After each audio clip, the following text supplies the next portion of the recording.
and then you would have realized that everything was great.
Among your coworkers will prey on your moment of weakness and share it with the class. I absolutely would hope my coworkers would do that. I expect no less.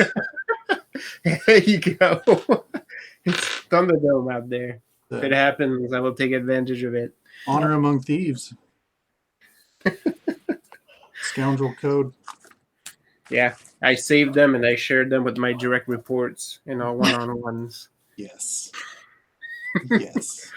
And on that note, say hello, Internet. Hello, Internet. Hello, Internet. Hey. Sup? You can't see it, but Amanda's just cool leaning against the wall like all 90s style right now.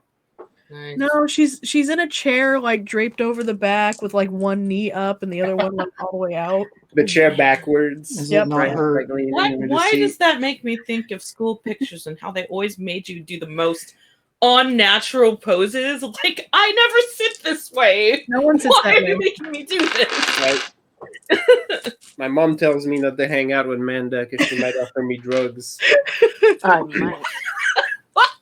I, in fact, hung out with Amanda to try and get drugs, and she has never once offered me any.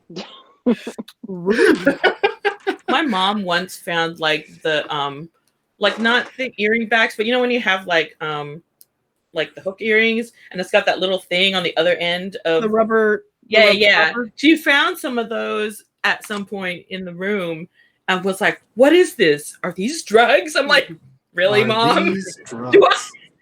I had a snack sandwich bag, like, you know, the half sandwich bag of ibuprofen, but like not name brand ibuprofen, that I had taken with me to work and put in a little sandwich bag. Mm-hmm. And then I had it at home in my little pocket where I kept all shit. And she found it once. What are all these pills? And I'm like, ibuprofen, Mom. The cheap ass aspirin you bought. For when I had cramps at work. And then she looked at it and went, "Oh." And I'm like, maybe if you bought name brand, we wouldn't have this problem. It would have had it printed on the pill. That's right. Instead, it's just got like a P90 or something on it. I don't know what's happening. I take them when I have a headache and I can't even get high then. Shit. Fuck. The closest I ever got to illegal drugs in high school was when I drove home. This one gal in my class who, when we got to her neighborhood, started bragging at how like everybody here is a drug dealer, like it was some sort of awesome thing. I was like, "Yeah, that's cool. Cool, thanks, bye. Great. Make it inside okay. Don't get shot." Yeah. Yeah, I kind of drove really fast after I did that. I was like, "Nope, done. Bye." Pretty sure I've been very close to drugs, but I have no concept of when. I got a little too close for comfort a couple of times, and that was. Yeah, when you live in a small town where there's nothing to do. Yeah, well, you drank things that were just labeled alcohol. So with the 3 X's. That was a cost-saving measure. We also used to make This is. I'm not helping the whole rural fucking stereotypes here. We used to, when we bought this fucking alcohol shit, we mixed it with lemonade and we made like big jugs of it. But we used to mix it in a fucking like water cooler bottle. Like we had like an empty one. Pour that shit in there. It's horrible. Nowadays, I'm like, I was telling that to my brother last time I called him. I was like, when your kid gets older, he's gonna ask for all these fucking stories, and I don't want to tell him, not because I don't want him to do it. I'm like, he's gonna be like, oh my god, my uncle was a fucking nerd. What is this bullshit? Well, Kool-Aid mixed with wild turkey, so just saying. Oh, yeah. One time, I think somebody made. We didn't have lemonade, and somebody had like that fucking like powder, like cherry juice, like in like little envelopes. Yeah, cherry juice was a bad fucking idea. Like all of us got sick, like real fucking sick. Oh it was god, so no. bad. Amazing and awful all at the same time. Yeah, like fucking powder juice. Like how? Jesus fucking Christ! All right. I have a quick question about game before we start. Oh yeah. Can one change their arcana? Yeah, Sally does it to people all the time. Yeah, I mean, if you're having a life change, sure, you can become a different person. It's just like insurance at work. Life event change. Right. Can't apply for. Yeah, you don't even need me for those. Yeah, Lisa, right now is the Arcana changing period, so you're good. You Okay, can, it's still as open long as you enrollment change. to change your arcana. Okay. Oh, too Mine real. is still relevant, but I've never used my virtue, like ever. Hey, I mean, it says ask one yes/no question about an NPC, but I'm on the no hard mode. I'm gonna find out another way. I use my virtue a lot, but it's my hubris I think is changing. Okay. So I don't know what it's going to change to, but I was just asking. Yeah. So I can peek around. But I think the trusting is waning from Virginia. Because you hang around too many shady characters. I do.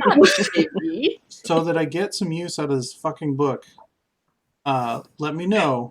I will send you the arcana in it, as well as the like backgrounds.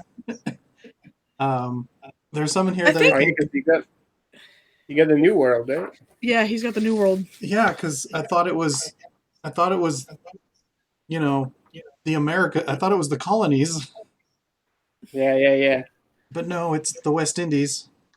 That's the next 7th Sea game in like 10 years. You wanted however long it's gonna be. North American tribes and less Aztecs. Yeah, right? I wanted Iroquois and not the ancient Mayans. But you know, that's how it goes. But yeah, there's some cool stuff in here that I think others might get use of. So I'll be sharing that around.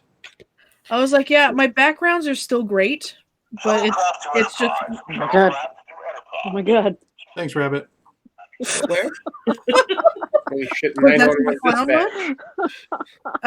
yeah, I think my hubris like Amanda has changed. Through a tin can. Also, she's a dude now. Right. But yeah, sorry, hang out with too many shady people. Yeah, you're hanging out with people that test your faith constantly. Well, I mean, also like a cult leader, so a cult leader. Pick up troubled people, change their names, tell them about your new religion, give them jobs. No. It'll all work out. You're fine. It's a Ponzi scheme. It's not a cult. Right.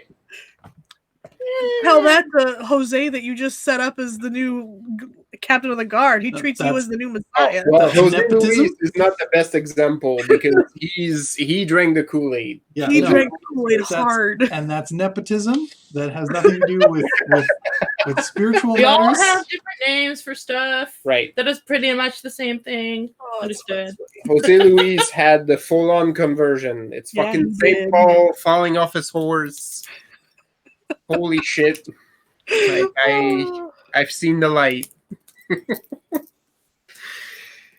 But All I have so many rules from Matushka now. Like, I have to like be really careful what I do, and a lot of Rethold's plans involve lying, and I'm like, I can't lie. If I lie, I can't use magic. I can't do this. You have to let them do it. Never do it yourself. Exactly. That's why I'm like, I'll just carry shit. I won't say anything. And that's what we've been trying to help you with. Oh man, poor Virginia, you've just got so many ulcers, just all of that deep inside. Rethold, These things. Rethold sees Xenia as a challenge by the Allfather to succeed in the face of adversity. Oh god. And Jenya sees Rethold as a challenge from Matushka to make sure that she stays good. I love it. We're making each other better. I love it. That's amazing. Aw. This is like me. They're like missionaries trying to fucking convert one another. No, I believe in my religion way harder than you believe in your religion. I respect that you believe in your religion. But, you bring up a really good point. Right. Okay, I'm sorry. No, you're good. I'm going to point out, because Jenya's on the topic right now, that I'm sprucing up our game page right now. And working on that fucking wiki. Genya is a really good test because I took that tool specifically because you can connect characters to one another. And I'm like, well, Genya is related to fucking everybody. So what a good way to test the family ties section of this with the one that has a sister and a fiance and cousins across everywhere. The world.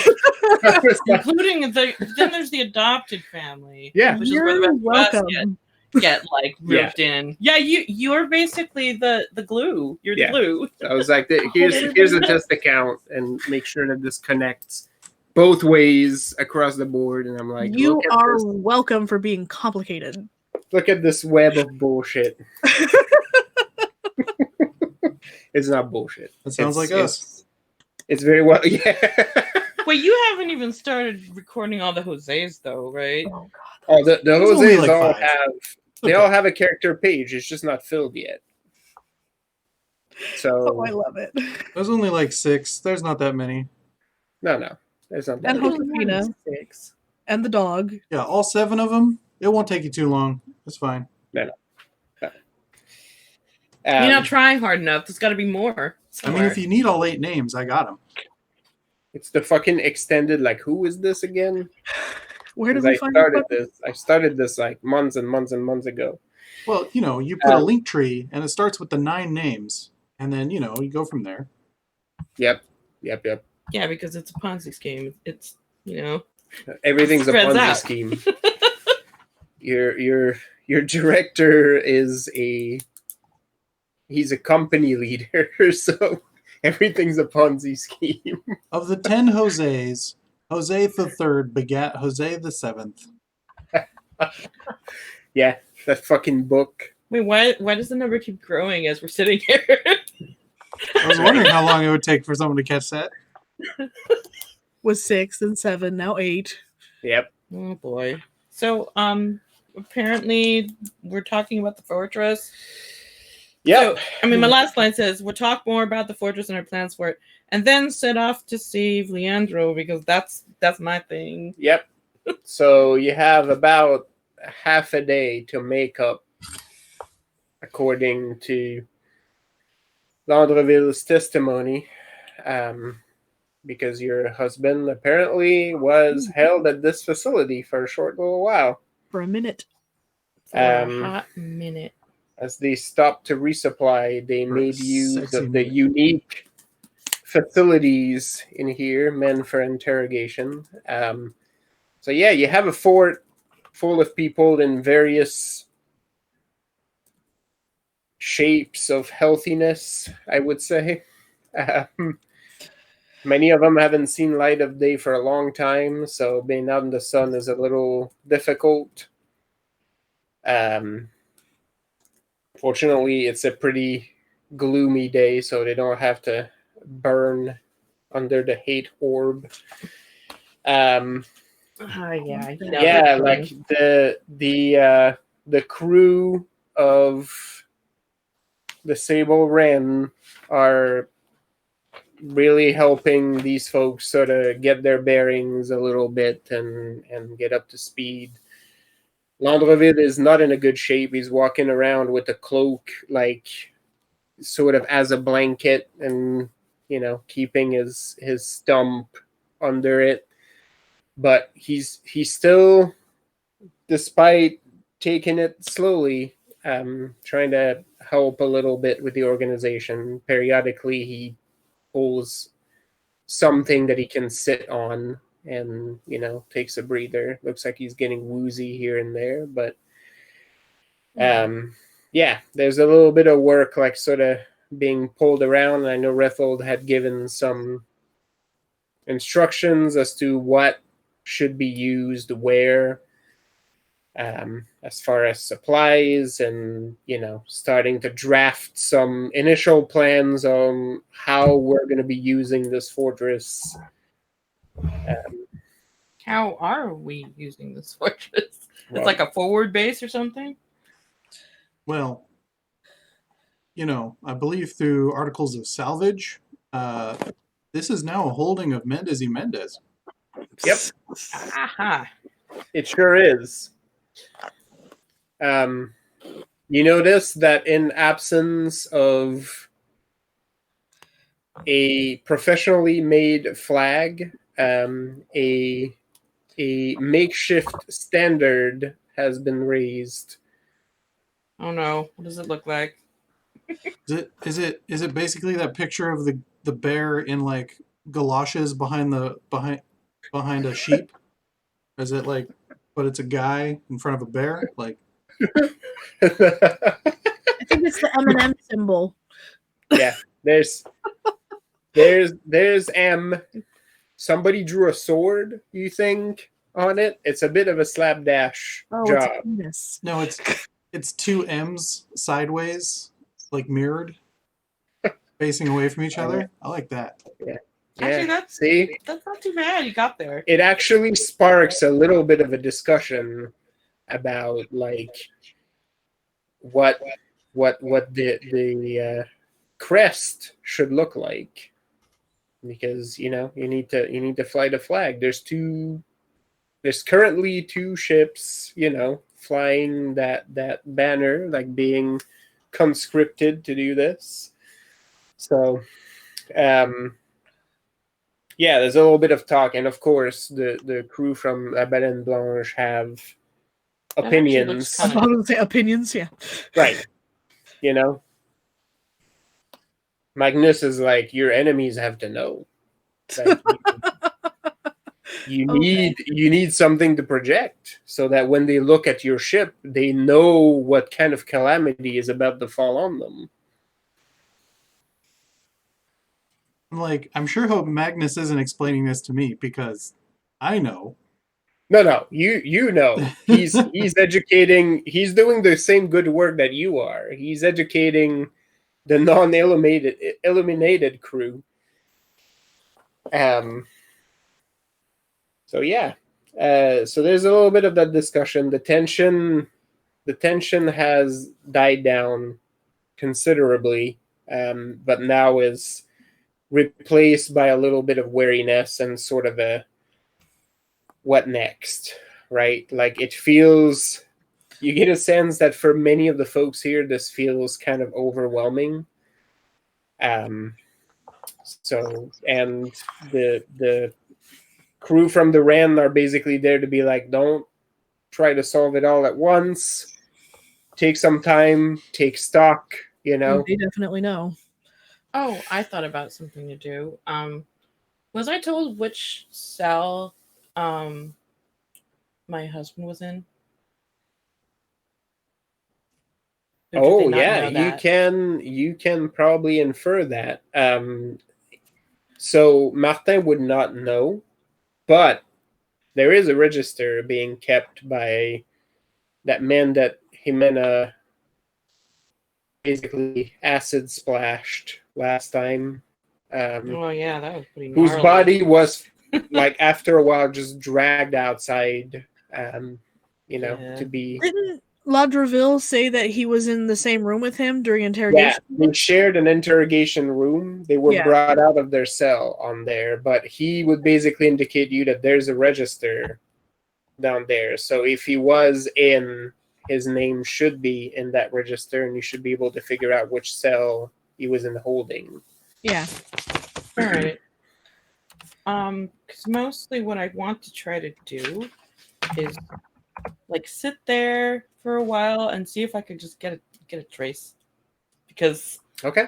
now that I actually have the ability to what did I call it? Now that I have the ability to mark anchor, that's what it is. I want to see if I can actually do it. Okay. Like normally I would have to touch them first, but I touched him a whole lot. It's fine. Right. This ground touched him. I've Nice. touched him. It works like that, right? I don't know. I'm Okay. definitely going to give it a shot. From the register, you know which cell he basically was held in. So close to the top, Okay. level below, up the tower, level below where Landreville was held, is where. Oh no, Lisa! I saw it happen. I was a missed witness. Something. It's just always these hands. They're cold. No, why are you like this? Must be related. I told you, brothers suck. You're my favorite. You make it to the cell, and of course it's unlocked because all of them have been at this point. You get a chill the moment you step inside. Just seeing this tiny, dirty, like dark room, no bed, just dirty straw like on the floor, Like barely standing position. Yeah. No window. This would be unacceptable for an animal, right? And there's a little bit of that lingering feeling that hits you, but you sort of force yourself to. I mean, I look at that and I'm like, he went through this. Yep. And he was in much worse shape than I am, so I can definitely do this. There you go. So you can roll an empathy resolve while you work on that.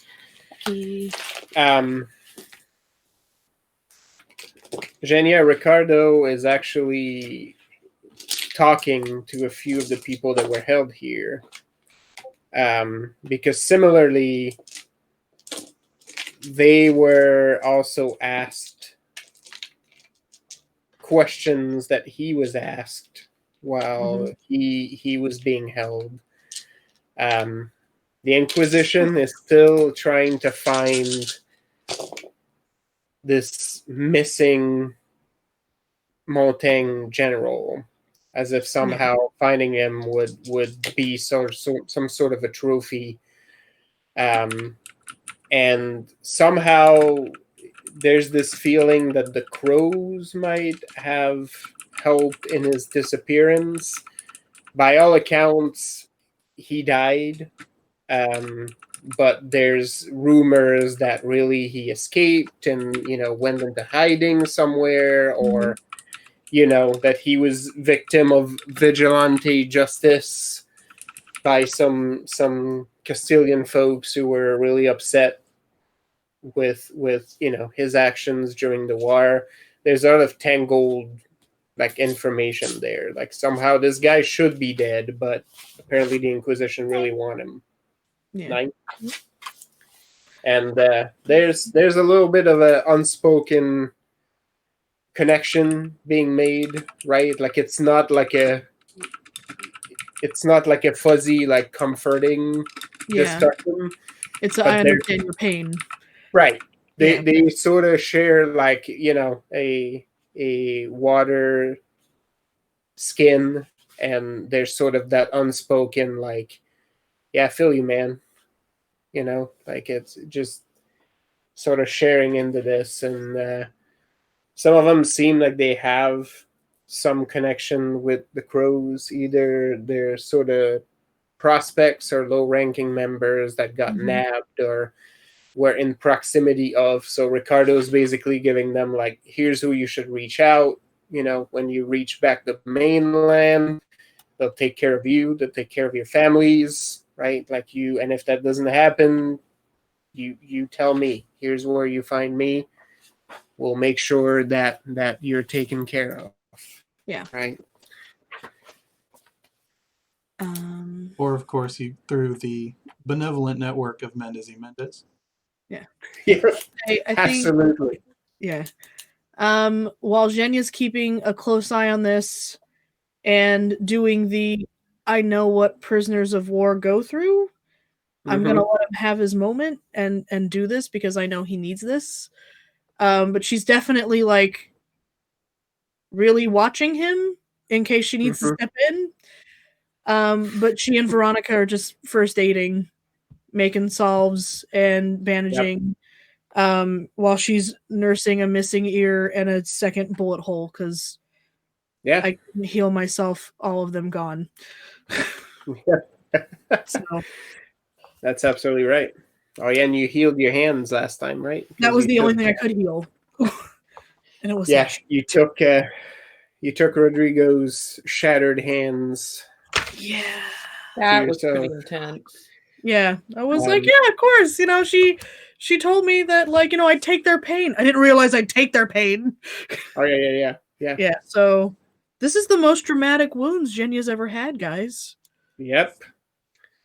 She running around with two. Speaking of Rodrigo, like at some point, whatever you want them. I mean, yeah, I look like the end of an action movie. And I'm just like, feels good. Yep. Berthold permanently has a little trickle of blood out of the mouth. Oh no, that means you're dying. No. That means you got get a in action soliloquy. movies. Not there. In action movies, it ain't. Oh man. The French novel, 100%. Action movie, it's Studley. In the French novel, if you cough once, you have TB. Oh yeah, but basically, you have consumption delicately into the handkerchief. Yeah. Right. It's like, oh no, you have consumption. Right. In 3 years' time of this every day, you will be dead. But you also have to look at the handkerchief afterwards, see its spot of blood, and then quickly hide it back in your pocket and look around. That's what it's scaring. Because you have to hide it from everyone. While also, just observing to yourself how much in other circumstances it would look like a pretty flower, but in this case, indicates your end. All right, so. Everybody is sort of busying themselves with one aspect or the other. Rodrigo, at some point, with Jimena, ends up taking like a boat, and they are going back to La Baleine Blanche. Looks like Rodrigo, even with his hands healed, is in a little bit of a bad way. So Jimena sort of offers to go with him now that she's found back a family member to go see the ship's surgeon and see if there's something that can be done about his condition. There is an offer to also bring Landreville, but he is not having it. He's getting first aid here at the camp, and it's sort of helping with as much as he can. Veronica keeps a close eye on him to make sure he doesn't run out of water. So, Evine, any particular actions you want to take? I don't think so. Okay. Hey, thanks for posting those, Tony. Yeah. Oh yeah. All right. So as everybody's sort of busying themselves with this, Magnus ends up siding up to Rethold and sort of in a more hushed tone, given the flurry of activity, starts asking, are we going in pursuit? What is the what word should I send back to the ship? I actually look over for Marillena. Is she wandering by in her administrations? She walked into the tower, but hasn't yet come out. I look up pointedly at the tower, and I'm like, I'm pretty sure sooner than later we're going to be headed out for another raid.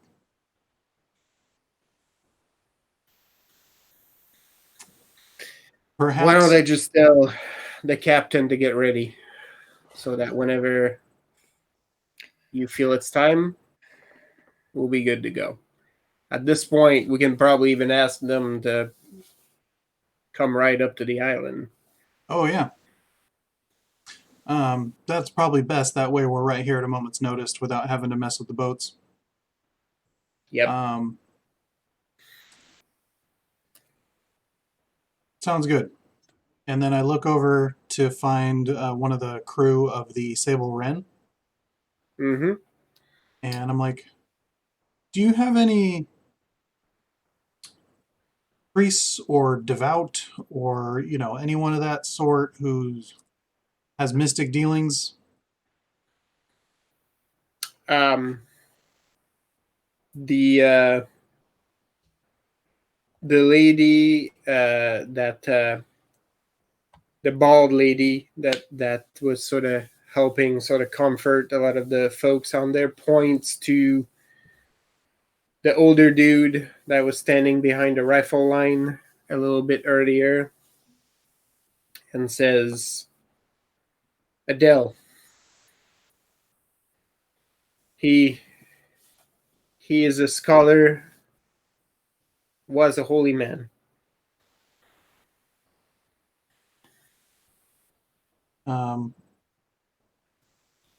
From where I'm standing, I shout his name. I'm just like, Adele. He sort of stops what he's doing and sort of looks up and looks at Rethel and then at the lady, and she sort of goes like a and he dusts himself up and picks himself up and walks towards you. As he's walking up, I'm like, do you still keep your faith? Always. Good. There's a ship at dock down there that's seen terrible things. Do you think you can help clean it? Is there any people aboard? No, this is purely for the ship's well-being. Then yes, I can help. Excellent. If our crew's not to stay longer than a day, then I would ask for you to be on that task so it's ready to sail on good wind as soon as it's able. That I will. And he sort of gets a real sort of almost like serious look on his face and pulls what looks like an old book from his satchel and starts to amble down the path towards the ship. Walks with a fair amount of conviction in his step. Marillena, Yes. you stand in the cell for what seems like a long while. The door is half shut and it's very dark in there. So you're sort of more or less immersed into the vibe here, and at I'm least like got my sensory deprivation tank going on here. it's affecting you, but you're resolute. You don't let that sort of cloud your judgment. You keep your eyes ahead. Once or twice, you feel, just the reality of the situation hits you, and you feel the tears welling up, but they go away, and you continue on ahead. You feel a connection here. You feel a resolve that matches yours. You get an impression of wariness, but also just unwillingness to relent. At least a couple of times you get an impression that somehow you're sort of close to the edge, right? Like a feeling of holding on, but not knowing how long you're going to be able to continue to hold on. You get a really strong impression. It's unmistakably. Is that enough, though? Is that something I can anchor to? Because my intention is to let him know that I'm coming. He'll in feelings more than words, but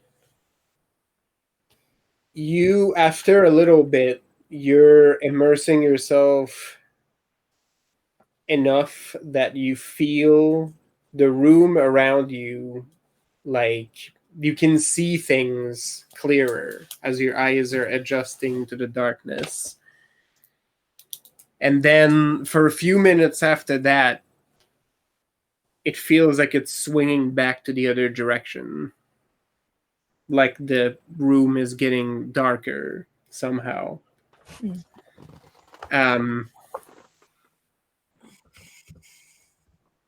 You feel like you're almost dozing off, and for a second you feel a gush on your face, like you're, like basically air and wind whipping about your face at high speed. Almost feels like you're a bird, right? Like just gliding really quickly. And when you open your eyes, the cell looks completely different. Oh, wow. It's dirty and it's lurching, but it's not the same cell. Is he here? You can tell because you feel the presence, but it looks more like a huddled mass of a man in the corner of the room than what you remember of your husband. He's shirtless and barefoot, and he's real dirty.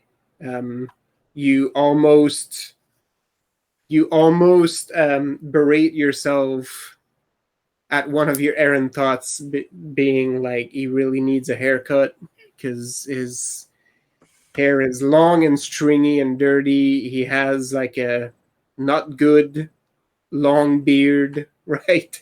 It's not glorious at all. It's just long and mangy and dirty, and he raises his head a little bit as if he's seeing something in the room, and he's shivering from the cold. There's something else. I mean, if I can even move, which I'm not even sure I can, if I can, I would like to walk right up to him and give him a kiss on the forehead. his breath quickens as you walk across the room, and he's sort of looking around, like whipping his hands back and forth.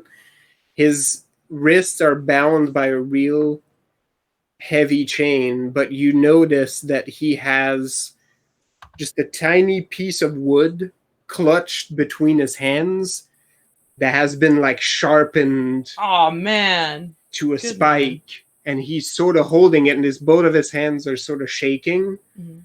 But he's sort of peering in the darkness. As he raises his head to you, you notice that he took a really bad blow to the face at some point. One of his eyes is probably gone. It looks nasty. The wound hasn't been tended properly, but he's sort of whipping around, and suddenly is almost like by adrenaline, like he's crouched down, like almost like an animal that you cornered. And as you get closer, like he calms down, sort of unsure if he's seeing something or not. All right, so I can get close enough. Yep. Yeah, I just I lean over and I kiss him on the forehead and I say, "Soon, my love. Just a little bit longer." He shoots back to his feet to the point where, like, you're not really there, but it almost makes you like tumble backwards just from the sheer speed at which he just like uncoils, right? Like right to his feet. And he has like the little pointy piece of wood like out, and he sort of looks around the room, and he touches his forehead for a second and just like crumples back down, like seated on the ground. He looks around for a little bit, and then he just starts sobbing.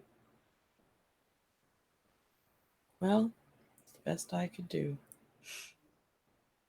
I watch for a time, but I start to feel I can't hold this much longer. No. Without endangering myself, and so I leave him to it. There's a moment after that where he just stops, and you hear like just the most undignified, like, you know, gross sniff, right? Like as he's just and sort of wipes his face with his forearm, right? And then he sort of takes a couple steadier breaths and sort of sits back in the corner, and the room vanishes. You're back in the tower.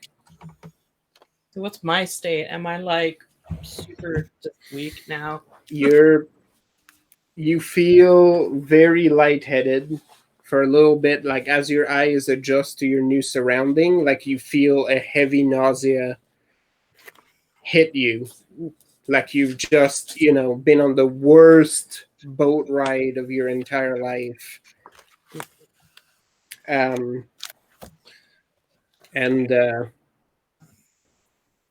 the emotional impact also hits you all at once. All right. How much do I even know of a concept of how much time passed while that was going on? Probably not. You have no clue. It felt like you were there a long time, but you can't really be sure. All right. But I take a moment to compose myself before I leave.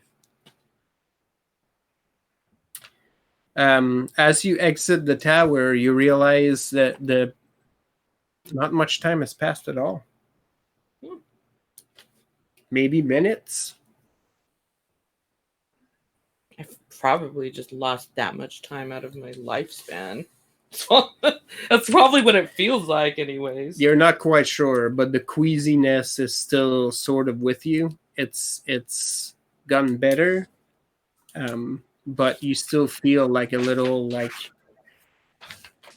you feel the lurching a little bit. You do notice that while you were out there, the ships in the distance have started to come closer to the island.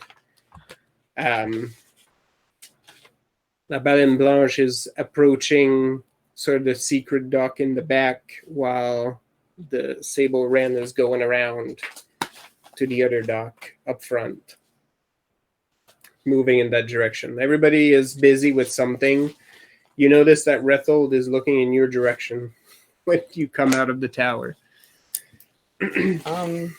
Well, I concentrate on taking the steps because I'm shaky and I don't want to just suddenly tumble the rest of the way down. So I'm walking slower than usual. Rethold is like cozied up to one of the posts, like he's about to settle in for the winter, and sort of like getting ready for a nap as he sees you start to like slowly come down the steps.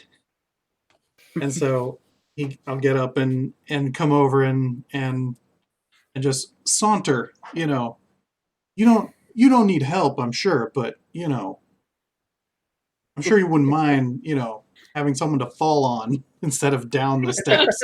I mean, if it were the case that I did fall, yes, I would appreciate it very much. What time of day is it right now? Well, you launched your attack. It was the end of the day, right? Or was it early in the morning? Whenever the fog would have been thickest, so maybe early morning. Yeah, I think it was early morning. So yeah, it's about midday now. Like past the midday point, I would say about 1-2 p.m. Honestly, as much as I want to just like go, I feel like we should rest before we do it.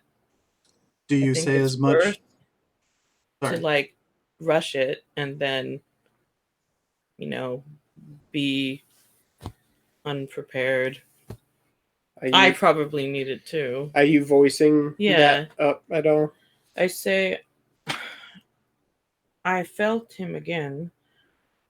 He is not well, but also I think he will be all right, but not for much longer.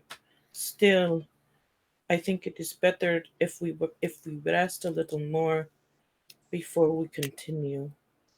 I think I will have much need to use my power, and that means being in the right shape to do so.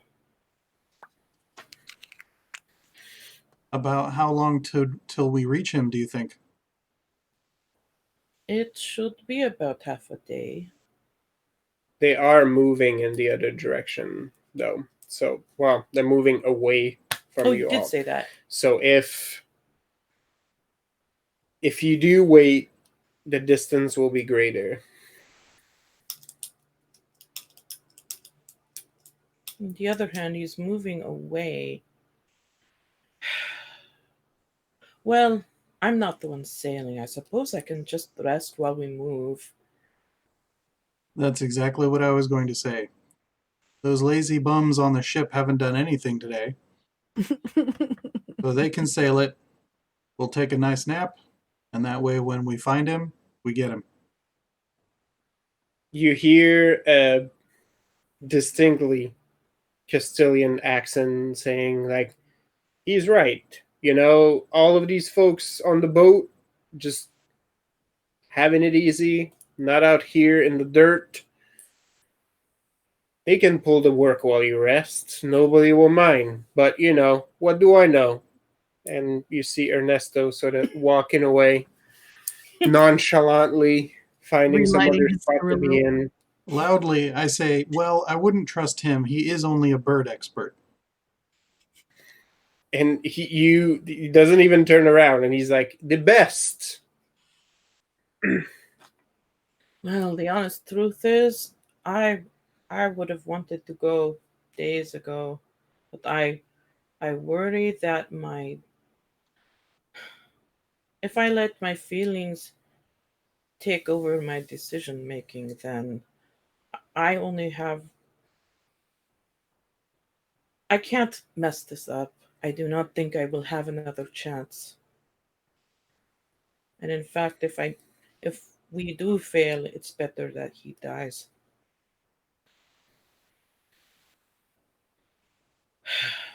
But yes, we should go as soon as possible. And by now I'm sure we're like in the courtyard. Yep. And I give you a pat on the back that's probably a little too hard, but I'm ready to catch. Yeah, if I need I to. do like a couple of running steps forward so I just don't fall on my face. And I'm like, down to the docks. Make sure that weird priest isn't messing up my ship. We'll be along shortly for when the Belle and Blanche docks, and then straight away we'll be on the chase. All right. There is a glance from Ricardo, who's sitting with a couple of folks, sort of catching a little bit of that scene, and then looking immediately towards Zhenya with a, I guess the chase is on. Like, he sort of dusts himself up and rises up, and he extends a hand to the folks he was sitting with. One of them grabs the hand and then just like pulls him towards them, and he just lets it happen. He finally like turns around and he finds his eyes dart towards Veronica, and he just like signals like, and she's hurrying along, like grabbing water and just rushing everywhere until she comes and meets the three of them. Ricardo goes to stand with you, Zhenya. As this flurry of activity starts to reshuffle amidst the the hangover, I guess. Yeah. I sort of shout at the courtyard and I say, if any of you have the strength and the fire to help liberate another person, as you have been, get your ass down to the dock. You're a subcontractor of Mendez y Mendez. Oh, goodness. The Crescent Lady looks like she really is aching to go, but then immediately realizes that she has a job to do here and there are people that need her. A couple of the folks you liberated actually clutch to the weapons that they've reappropriated from Rethold and step forward almost without a second thought. Good. There's 4 of them in total. Ricardo's wound like for a third time. And then okay. It's the wound is actually okay. As you do that, like you get that moment that makes like Veronica being like, all right, like she just like sort of turns around because you pick his wound and then he touches your ear at the same time. And then she's like, oh yeah, like whatever. It'll be back tomorrow. Don't worry about it. All right. It's not the first time I've grown back a piece of my body. Well, sure, but all right. If you say so. If I see, what was it? You said they were a Crescent person, the bald woman. Yep. You know, I'll acknowledge that and give him the iron the iron salute. You know, fist to chest, and I sort of eyeball anyone who's trying to make their way down to the dock to see if any of them might not have the strength they think they do. Most of the ones that are signing up looks like they're in better shape than some of the rest. They were in the courtyard when this whole thing broke out, so they might have been recently captured. They're not like tip-top shape necessarily, but they don't look like they're about to keel over like some of these other folks. So they look like they have some fire in them. All right. Cool. As soon as the ships are in view, Magnus is shouting from the top to the ship below. Ernesto is walking alongside Natalia, like they're both walking back towards the ship, but Magnus is trying to get some spring in their step and trying to get the ship to be like, we're leaving right this minute. Oh yeah, what type of ship was the small craft we liberated again? The new one you got? It's a swoop. Oh, it is a swoop. Okay, cool. Not a swoosh. No. But a swoop. Well, it could be. Does it say like Nike on it? Yeah. That's copyrighted. You're gonna get us off the air. That's Nike. I'm sorry. Nike. Nike. It's Mike. Mike and Nike. Yeah. Right. I'm launching my brand of sporting good, Mike. That's weird, man. Don't you want to feel like a Mike? It's like the top of a triangle like that. And it's better than a Mitch. There you go. There you go. Better than a Mitch. That's true. That's true. I feel like I need to apologize to all the Mitches out there. The Yeah, One of sorry, my- it didn't turn out well for us. One of my coworkers recently tried to say son of a bitch and then instead said son of a Mitch. And I was like, you don't know it, but that's actually worse. I was like, I can't explain it to you right now, but that's actually a worse insult. So yeah, that merry crew starts to head towards the boat. You get a salute from Landreville as you cross, and he basically just says, I'll take it slow, but I will try to help with what I can. Let us know when you come back, and we'll arrange the particulars of my return to the mainland. I look over at the sloop, Mm-hmm. and I'm gonna catch the holy man's eye if he has a second. And I just sort of shout, "Padre!" But it's in really bad Vestin, right? Yeah. He sort of pokes his head out of the boat. I go. So it looks. I'm not even gonna read what's on the stern here or what's on the bow here. I think it needs a new name. And I glance back over at was that Roberto? Or no? Who's always got the cigar? Oh, Ernesto. Ernesto. Yeah, I glance over at Ernesto and I go, the conspicuous grouse. There's a real good ring to it. Yeah, he sort of like arms folded. He's like, I like it. Just nonplussed. The dwarf albatross. That's perfect. Get to the dwarf. Fantastic. All right. Start hustling people on board. Yeah. Unless you have some other business, you are basically getting on board. There's a flurry of activity. The captain is barking commands left and right, and it is the ship barely stopped into port before it's just like slides in and we just jump on. Yeah. It's almost just step in motion. We'll just into the dock and get back out.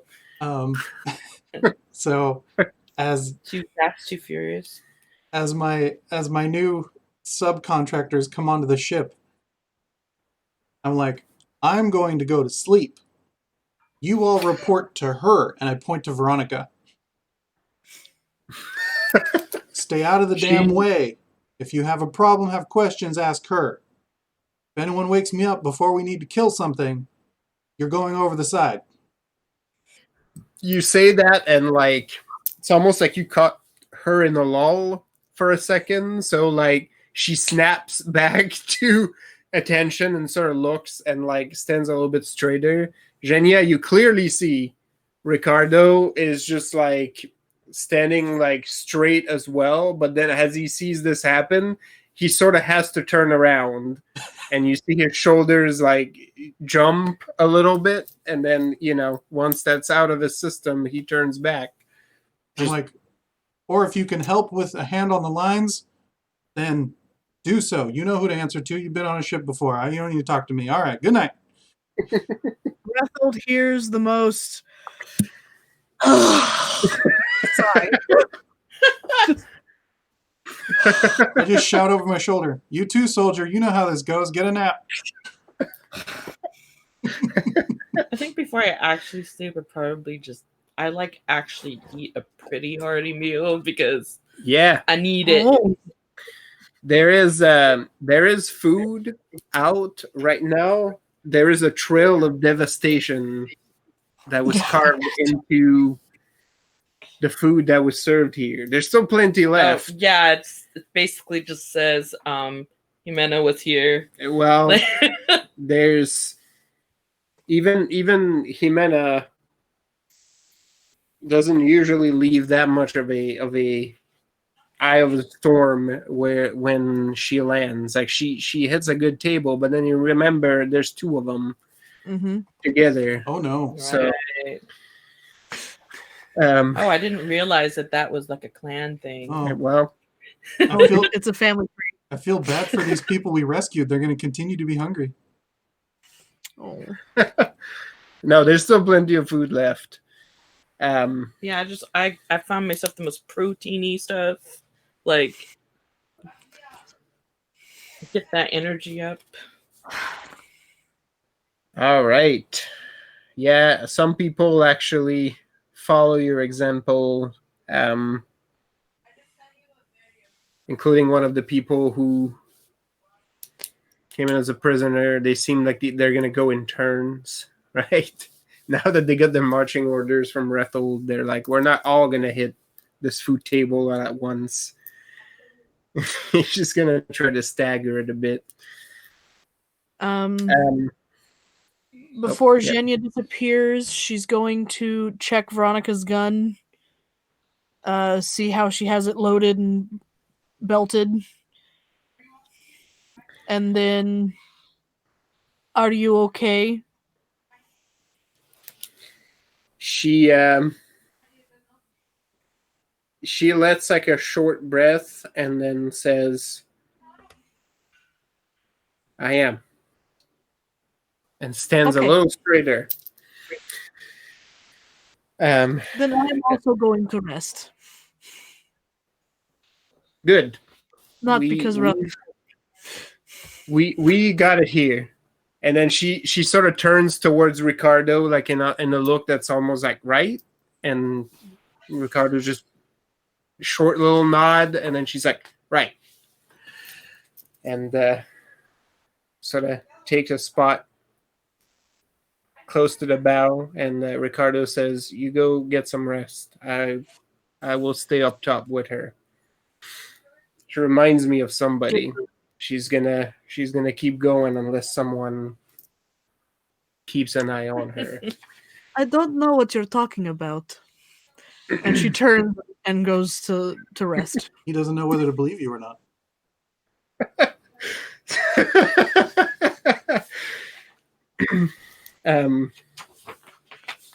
So yeah, they work in a pair, directing the new crew and sort of giving some marching orders. Magnus looks absolutely just tickled at the fact that these 4 people have joined. And he was like, he's just building it up, like with them. It's like, they may not be the exact same people, but they're the same kind of people. So, you channel everything that's happened to you. It comes from the pit of the stomach, right? And then you let it rise up.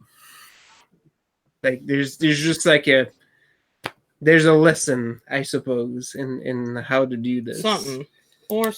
Right, it's something. Does Evine even sleep? I was about Would you to have ask. to know? No, I have never seen it happen, so who knows? I was about to whisper into the corner of my bunk, Evine, if any of those scoundrels we brought on are not good people, toss them over the side. I was actually just gonna say that once Zhenya takes her leave, Evine is going to ask Ruffled out of nowhere, should we make bets on which body parts she's grown back? Nice.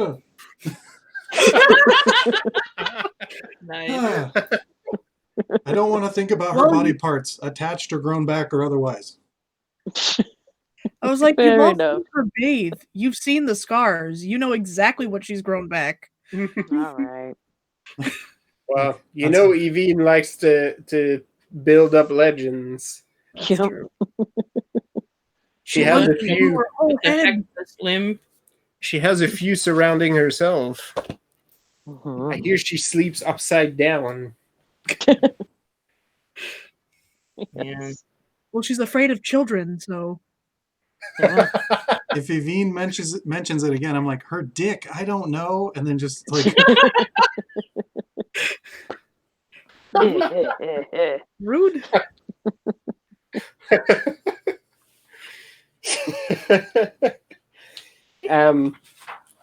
Yeah, there's a flurry of activity on the deck. Some of you are going to bunk.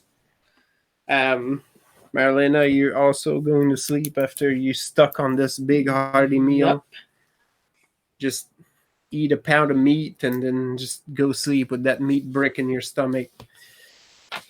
I mean, seriously, I probably was fairly hungry. Yeah.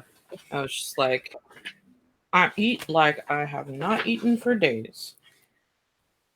you're going to page Oh, out wait, of did him I and his book. Or is it just the lash? You didn't take damage. Okay. Not that you can see anyway. I mean, the lash is there, so you know. That will Not that you can see. It will probably be damage at some point. It's probably fate damage. Damn it. Damn it. Hey, who knows?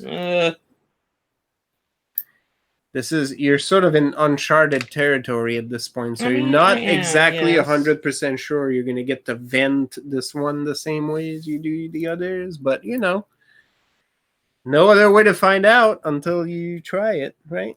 That's right.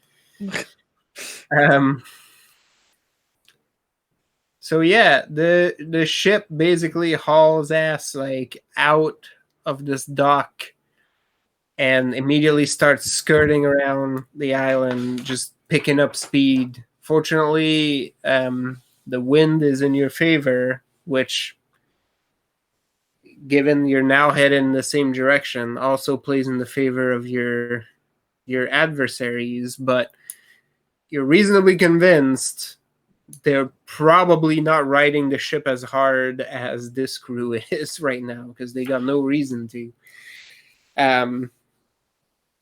So you're gliding at this point. Those of you who are still up top, it is not long before you start to put some distance with the island, and you're out in mostly the open sea. You can see very, very far the coastline of Castile. Just so far in the distance once you get past the fog. And I'm mentioning that because I think Evine is still up top, and you know, Evine has magic-inish eyes, so you can. You know that there's like 2 lids, right? And one of them is. Yeah. I mean, I've talked about this before, right? I hear she has different ones for different occasions, and she just swaps them out. Yep. That's what I heard. Wow, terrible. They have a command word. It's Tularularai. Right. Oh yeah. Night mission. 1 second. Let me just put my. You put my night eyes on. My night eyes. Oh, you meant literally! Holy crap! Blarney, Blarney, Blarney. Yep. These ones are just owl eyes, right? Just fit them in. Whoa. Oh yeah, Just literally. No, nightmares. no. I can't. Right. Because that means if she has the ally, she's also turning her head all the way around. I was Probably. thinking more of a Hootie vibe. Oh god, no. There's no proof that she can't. So Yeah, that's how this works. Maybe he doesn't have bones. It's all muscle. you're still. I mean, there's still no proof that Evine is not multiple smaller creatures in In a the trench big coat. person coat. Yep. Wow. He's in a coat.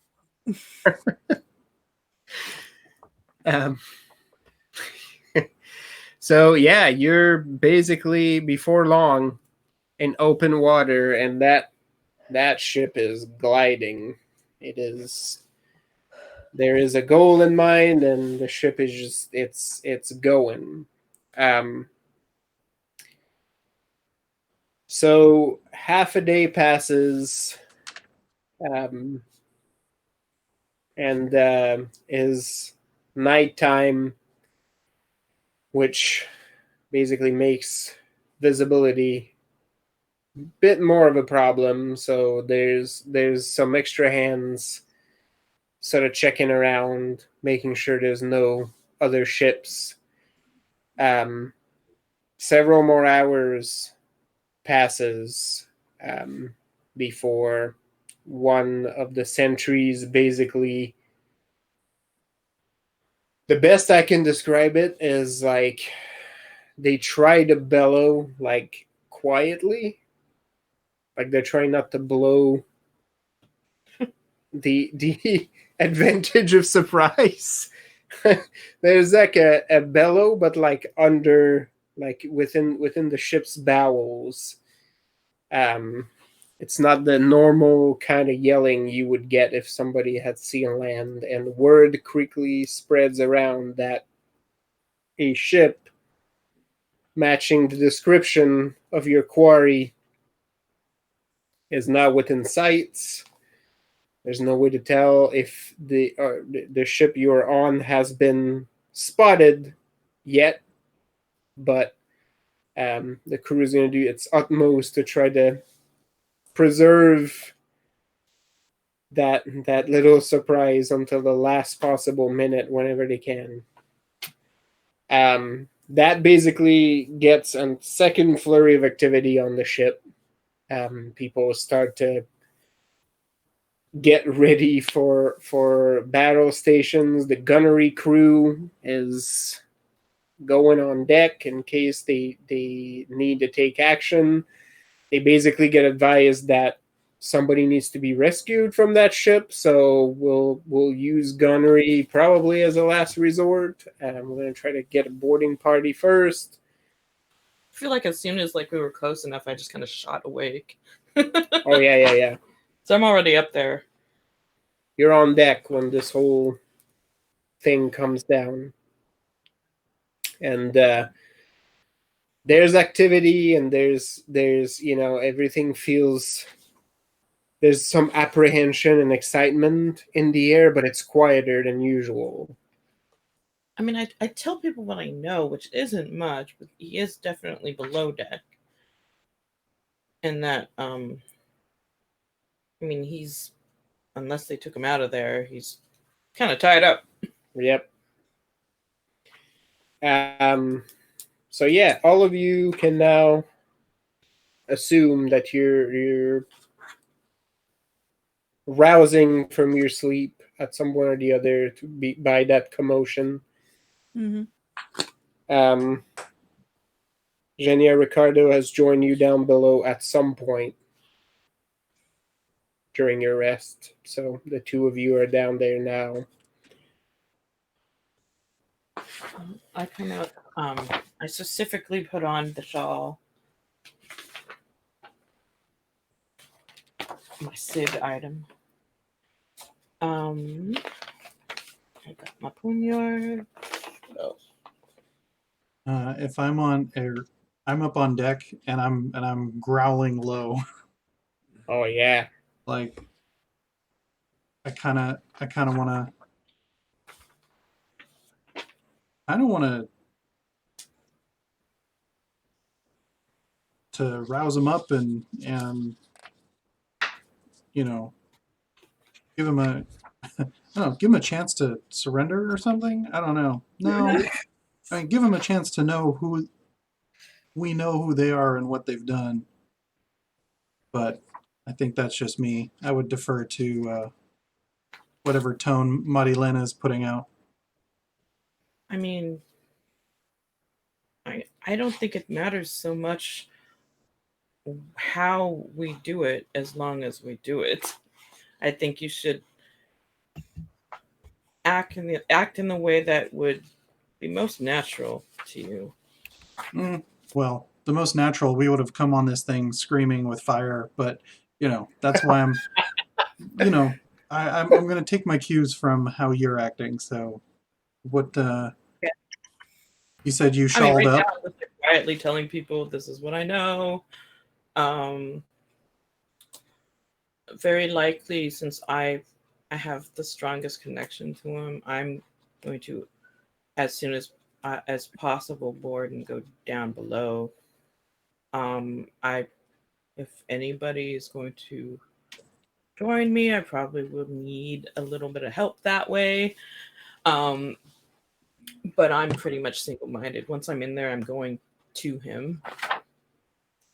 Other than that, I'm not going to tell people what other people will do, but it probably will help out if there's a lot of commotion on deck while I'm doing this. Can we see? So we can see the ship as we're coming closer, right? Yep. I'd like to make a wits plus sailing check.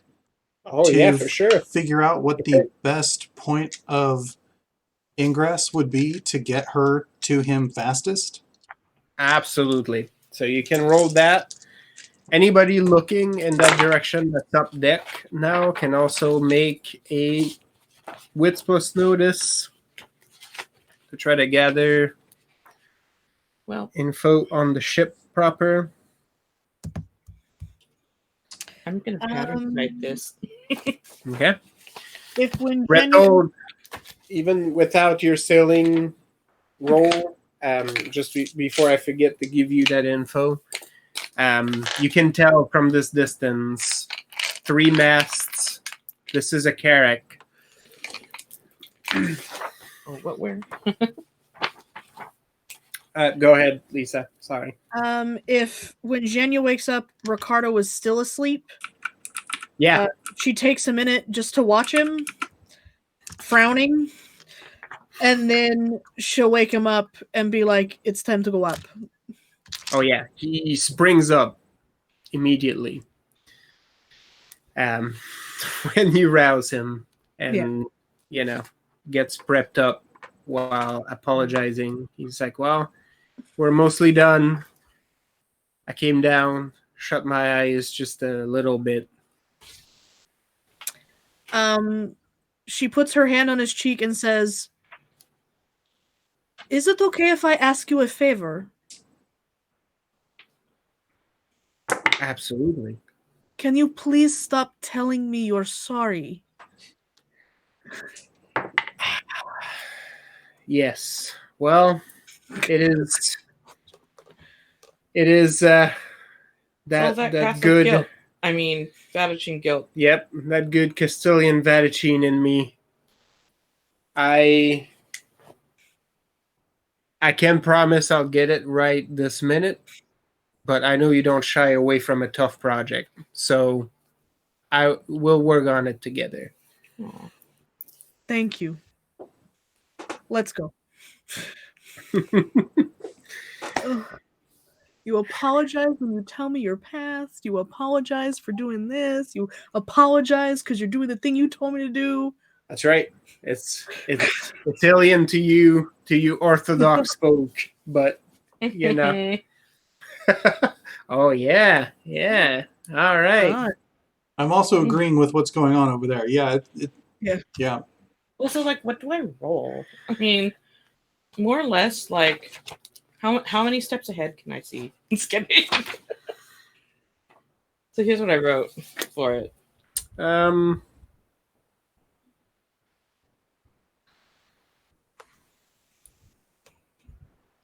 So you're spending a hero point for this. I'm gonna say, what are you focusing on reading? Because there's a lot of information that you could potentially. Mostly, I mean, in order to get there as quickly as possible, I need to take the shortest and least traveled path. So I guess, I mean, I feel like there's so much information that this is probably going to be more of a field thing than I know exactly what I'm doing thing.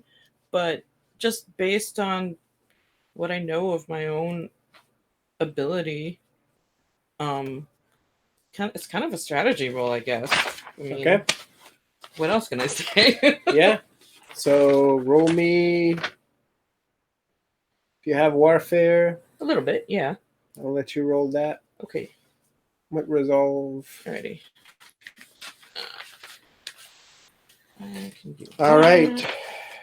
Pretzel, you know exactly the angle to go, not just to approach this ship, but to cut off their egress. You're coming with a lot of speed behind you, and they're going to have to do some work in order to match that speed. So whether they've seen you or not at this point is pretty immaterial as far as your next move is. You can basically overtake and go around to force them to move, and you can basically approach the ship that way. Actually, can I give any of my raises to Marillena, as that was closer to what I was looking to do, was figure out the best way to get in there to him with the least possibility of. Yeah. Absolutely. With that information, you'll be able to combine and go to that role. I just start Rain Manning how these ships are composed and typically laid out internally. Yep. 7. And yeah, I mean, I have slightly different information than you do, but I feel like our information together would probably work pretty nice. Yeah, I got 7. Yeah, Rethold knows basically how the standard Carrack is structured, right? Like you have an idea of the layout. This one doesn't seem to be out of the ordinary, so you have a pretty good idea of what is where. Once you start to get below deck on these, Marillena, you have your own impressions to go by. At the cross section of your impressions and Rethold's knowledge, you're almost certain your husband is two decks below. Okay. Near the middle of the ship.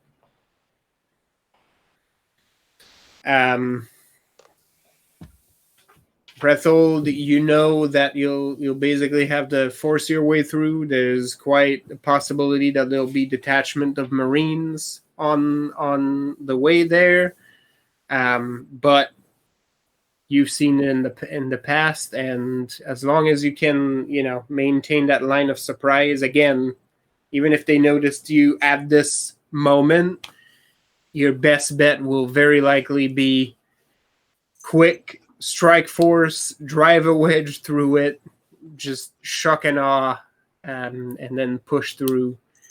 That's probably the best and easiest way to get there. And then after that, you can always take the game back up top and have it like turn into a full naval battle. Like you can, work to destroy the ship, to capture it. There's a number of ways you can go about it, but you can at least secure that prisoner. We have Marilena's bully boys, right? The brothers? Oh, yeah. They're itching, eager to go. So I would suggest that them, myself, Magnus, and Zhenya push below deck without stopping. And as soon as we see the door, that's when Marillena, who was with us, I meant to include her as well, can get to the door, break them out, and by then we'll start pushing our way back out. Fantastic. About hero points. Since it's the same day, do I have to spend another hero point to shapeshift again? No. Yes. Okay. Not enough has passed. You're doing back-to-back missions. Okay, good. You want an extra? I've got a couple. You know, I'd saved so many of them, and now I'm down to 2. Yeah. So once you start fast. It's like real people money. Once you start spending it, you're like, oh yeah. Well, I was saving Forget how them to fast save that my goes. sister, and I used the bulk of them to do that. Yeah. But now I'm finally like getting to the bottom of my purse, and I'm like, oh fuck, what am I gonna do? Yep. Which is why I want to change my hubris, because it's no longer.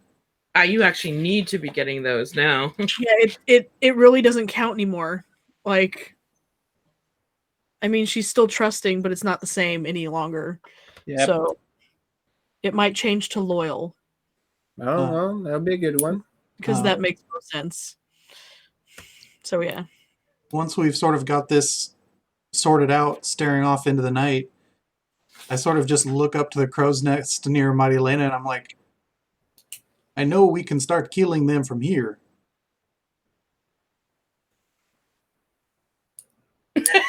Oh yeah. Evine, wherever you are, you can hear this. Do you want to wait or go ahead and let it start? Roll me a quick wits plus notice, Evine. I actually had rolled earlier, perfect. but then was like, right. no. But I got 10. You got 10? Oh yeah. Wow. You can see everything. You can see them people on that boat. Yeah. You almost get that video game vision where you can see the outline around them, like the whole, like target, right? Like you're like, yeah, you can totally see their HP bars and everything. Yep. You're Yeah. like, here's 1, here's 2, here's 3. From where you're sitting, it looks like some of the crew has noticed that you're approaching, but the urgency of the situation has not hit the ship yet.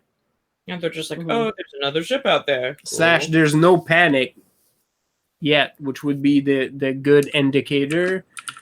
Because right now you're hauling ass, and if you continue to pull that maneuver, they're gonna have no way but to change their heading.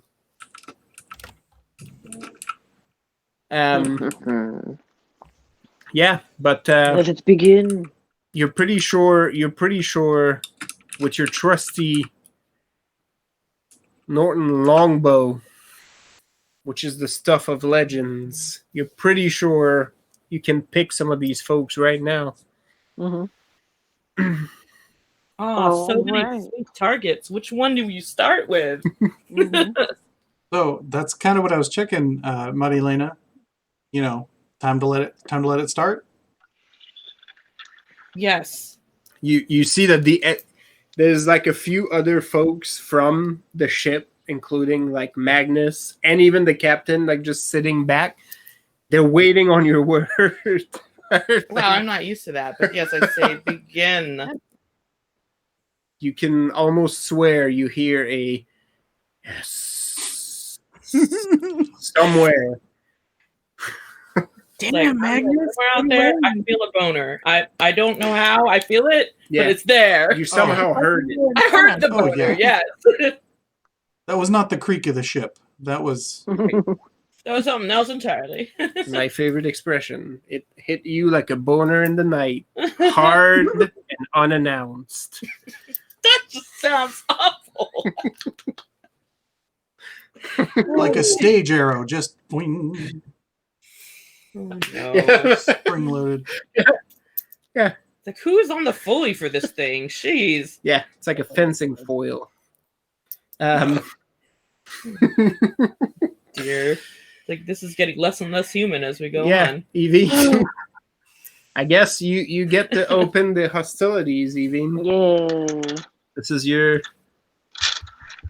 oyster, Shuck it. right? Shucked. Shuck and ah. Oh no. Do I lose experience? Yes. That's one of your hero points now. No, you don't, because this is in line with this fucking ridiculousness. So I'm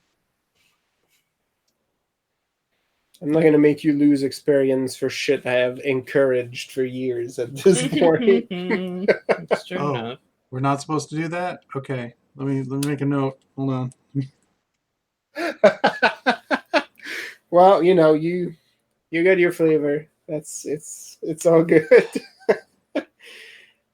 While Rabbit counts to 15 10 times.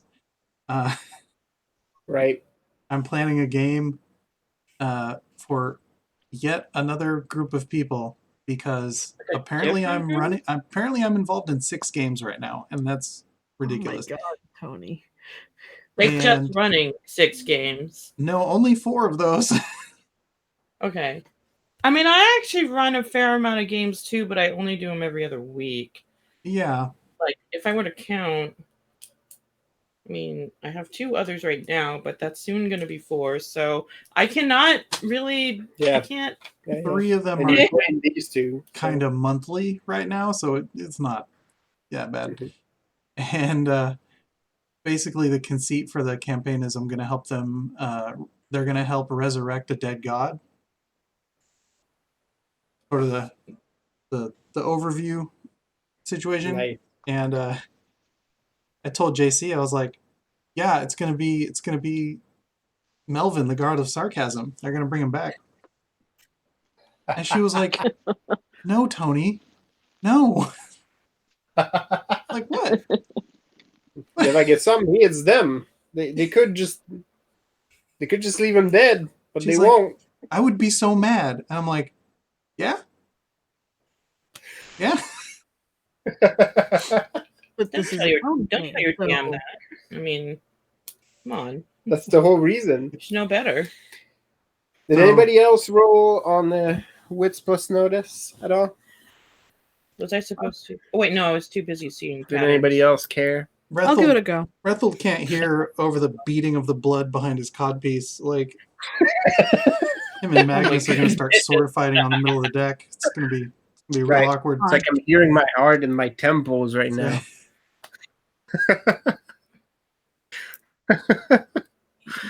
We don't start jumping Hold on. across this water, that other ship. Magnus and Rethel are just going to start making out furiously on the deck, and it's Yeah. I might actually even get distracted for a second with that happen. I mean, imagine you can't get more shock and awe than that. Like, you're about to get boarded, like everybody fears from their life, and then the two Norsemen just jumped on your ship and start rolling around, Just making out with each screaming. other. screaming and thrusting, and wow. I Oh, was look surprised. at that! Yeah. Look at them go! Yeah.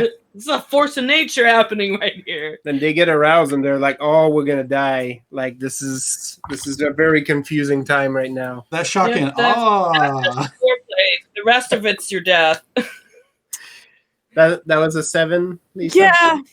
7 for Virginia. She's wits and noticing things.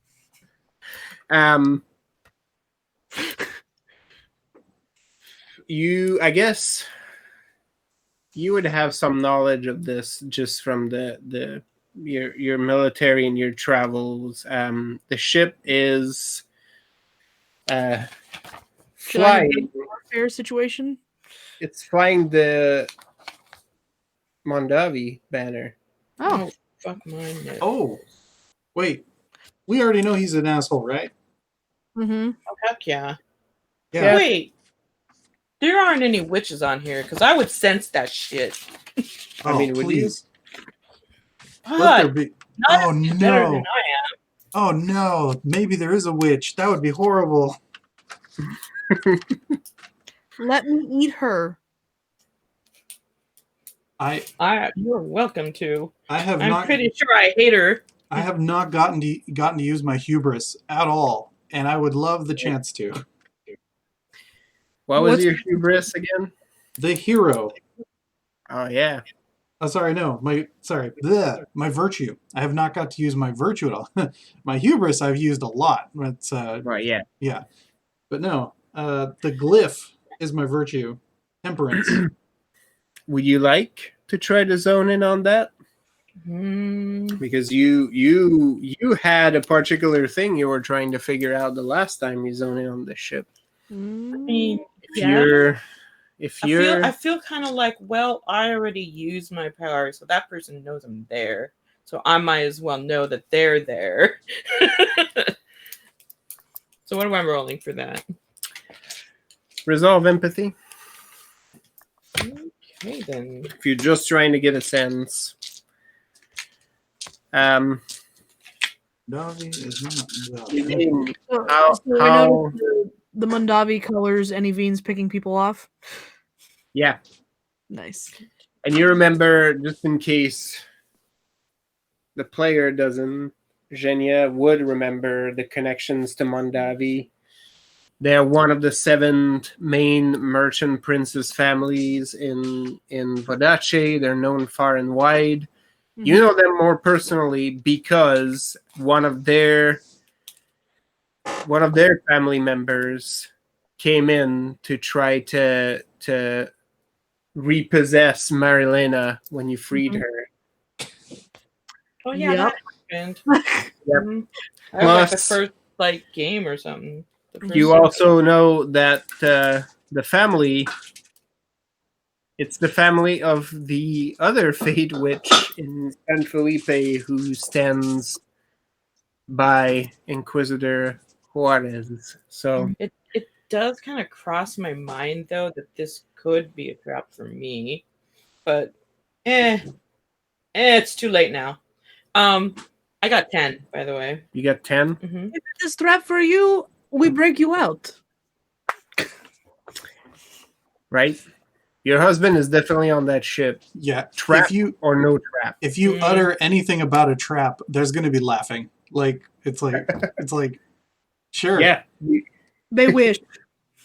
You get some laughing, and then you get from behind you, Magnus is like, "Oh, I hope so." Yeah, right. And we did talk about shucking after all. Pry that sucker open. Every person. I hope they think they have this crew dead to rights. Yeah. Something about hunting for deer and catching a moose. It's like, yeah, no, this is gonna be a bad time for them. Right. You got 10? Mm-hmm. Yeah, somebody has manipulated strands in there. Somebody's on that ship. You're not sure that somebody knows you're there, though. Huh. And then it dawns on you that a proper witch exerting, her functions the way the Vodache wants her to, may not know or care to check for the new applications you're making of your powers. Oh, I see. Oh man, that just makes me want to anchor her now. That seems a little But yeah, that maybe not yet. But I know she is now. If she's here, yeah. If not, we'll get there. With a 10, that ship has enjoyed pretty good fortunes and continues to do so. Barriers that otherwise would have stopped or hindered their progress have had a way of melting away.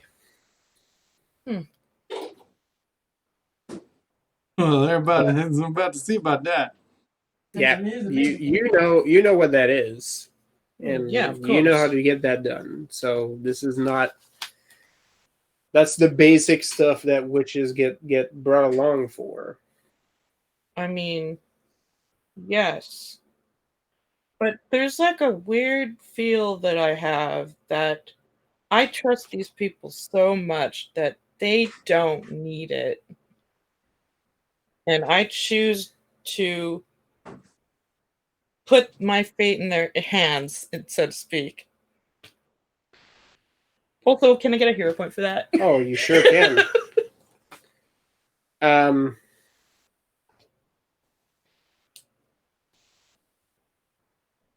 You get a distinct feeling from this witch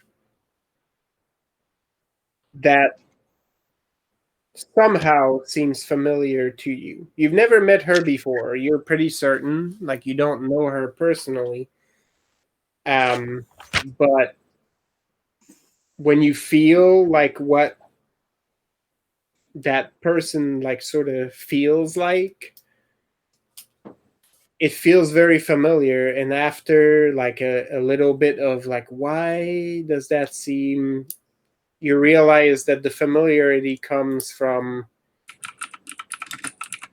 basically like just personal experience. She feels like you used to feel years ago when you used to work for the benefit of Vodace. Ooh, they have like a tell? Like the ones that haven't like left the fold?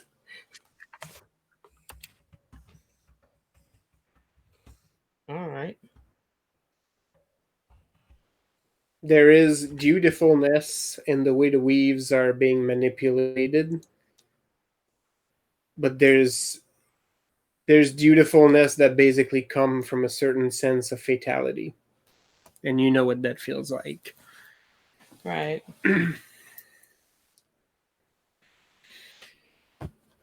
All right, Evine, how much death is happening on the ship? 9 raises full. My goodness. Yeah. Oh, yeah. Evine, you take aim and you notice that there's people like sort of looking in your direction. Of course, they only see the ship, which makes it sort of almost funnier in hindsight. But you endeavor suddenly to make the confusion last just a little bit longer, and you let fly a few of your arrows, and 3 of those crewmen who were looking in your direction just mysteriously plummet into the waters. Yeah. You read my mind because I was going to go for quantity. Oh yeah. Rather than cold shots. And they're the folks that were sort of looking in this direction. So you notice that there's not much of a commotion, right? Like there's not it didn't make much noise because you're out in the open sea and it's nighttime, and there's been a few splashes. And water splashes. We're surrounded by water. That's fine. That's right. Meanwhile, the ship is starting to close gap, and you're expecting there's actually going to be a hail pretty soon because they're like, if Rethold hears the thwap of the bowstring from atop, which I don't know, Evine, would he? I think so. I think you guys have learned to recognize the sound, as subtle as it would be. Yep. He pulls out his drinking horn and pops the bottom off of it, and he's like waiting for like the other ship to notice and start the call, but like they never notice. So he's just sort of like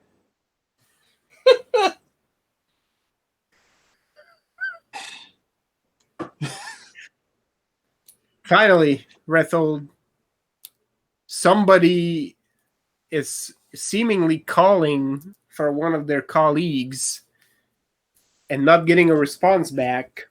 I look over at Magnus. I'm like, and then finally walks back towards the ship. Can fight. It's almost like, you're watching a movie and it's like, come on, like, just get on with it. Notice, right? Yeah. Notice. You're here. And finally, it's you just hear the yelling. You only pick out a few words here and there, like ship collision, missing. There's a few words, but there's definitely some panic happening now.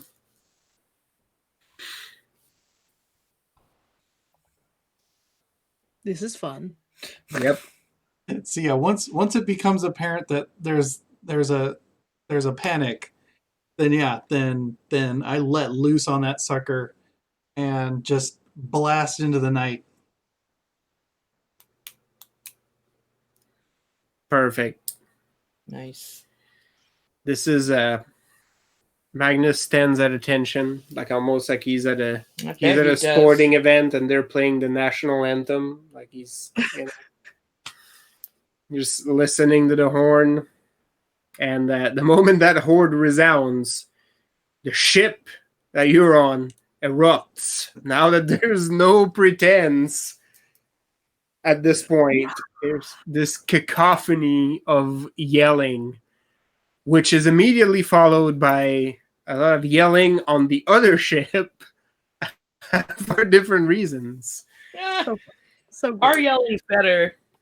Well, at this point it is. Well, ours is like a scream of joy and triumph.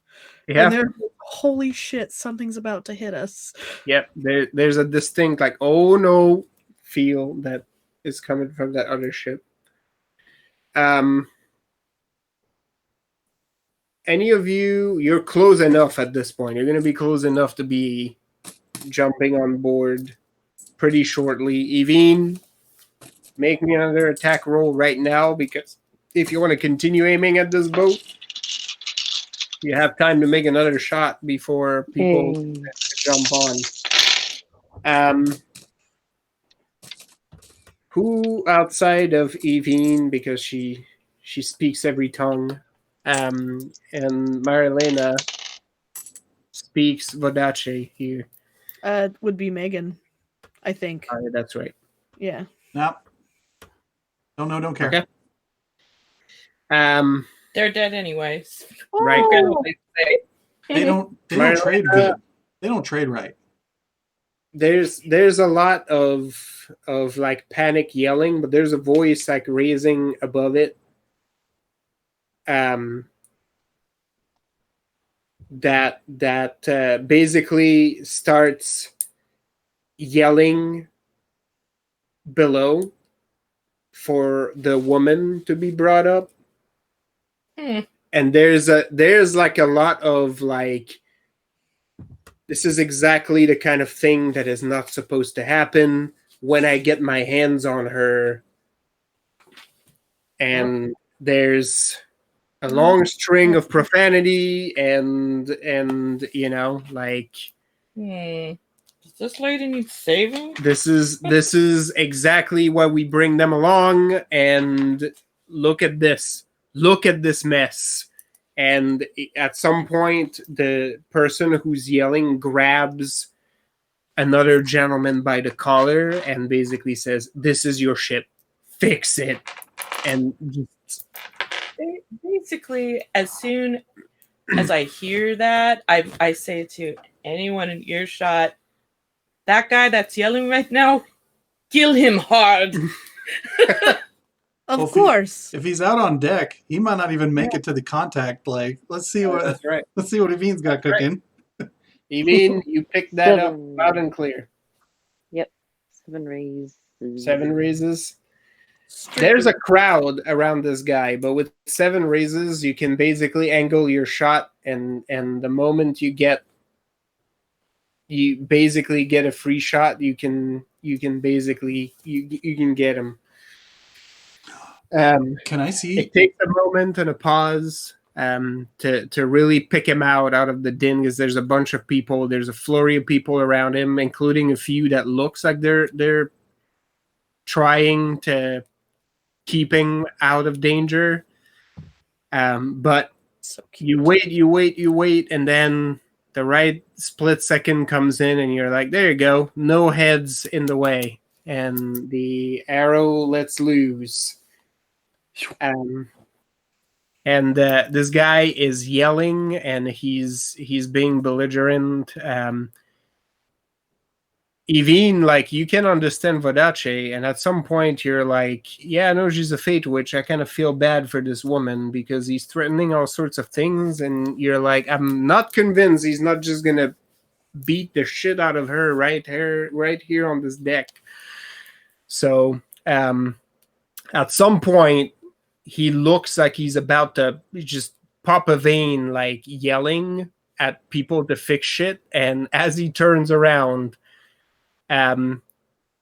your arrow hits him with so much force in the side of the head that he lifts from his feet and just tumbles among other people. At first, they're convinced that he just tripped, right? Like that he just got so fucking pissed off that he trips over fucking cording or something, and they go to try to help him back up, and as they prop him up, he's just dead weight. Like, just nothing. Like, from your vantage point, again, because you have magic eyes, like, you see he just died. He died like angry. Like, he's still pissed. He never figured out what happened to him. And he's gone. Immediately he's gone, which is causing... I am satisfied in my choice to trust my people. Right? Yep. A woman is being brought up on the deck by two armed guards, wielding swords, not unlike your very own Jose Espada. They're bringing this woman on board, and both of them are grabbing her by one arm, and she's sort of like dressed in a black dress, like wearing a veil, and she sort of shakes free of the two armed guards as she gets on the deck, and her hand sort of goes to her mouth as she sees the man basically just dead on the deck, and just like commotion all around. There is a much younger gentleman with black curly hair that immediately raises a hand in the commotion, and again, those of you speaking Vodace, the young man like basically just yells over the din and says, "Father has died, so I will assume command now." Which, what is happening? You're going down. Underneath all of it, after that one good long pull, I give a couple more, and then another long one, just,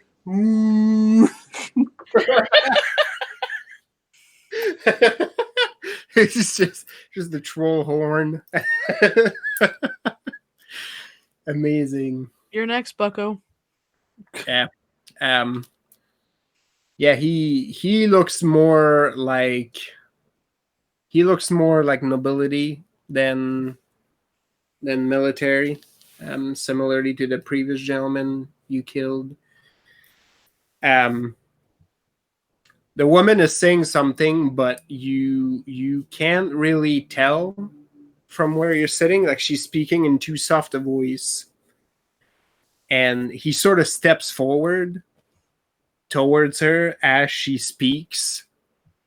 Mm-hmm. And better not, man. He basically just clocks her, like, right in the face. And basically says, like, at the top of his lungs, like he's just having a fucking tantrum. Like, I don't care about your excuses. Father is dead. You need to get us out of this. Zhenya turns into a crow and isn't gonna wait any longer. Yep. That's Well, fair. Off she goes. You don't hit a Ricardo watches the bird leave the ship and basically turns to Veronica and is like, and this is our cue. And basically, it's like, get ready. The ship is close enough at this point that ropes and hooks are starting to get thrown to the other side. And it's going to be go time. Like long ropes and hooks to pull close, or ropes for stability, because if that gap is short enough, everyone's piling over that ledge, I'm sure. Oh yeah. Rethold, it's close enough. You can attempt that gap. The ropes are pulling you closer, but you know your own leaping ability. You don't need to wait that long. Do you want to roll for that, or? No, not necessarily to jump on board. What we're gonna switch to now is what are gonna be your approaches.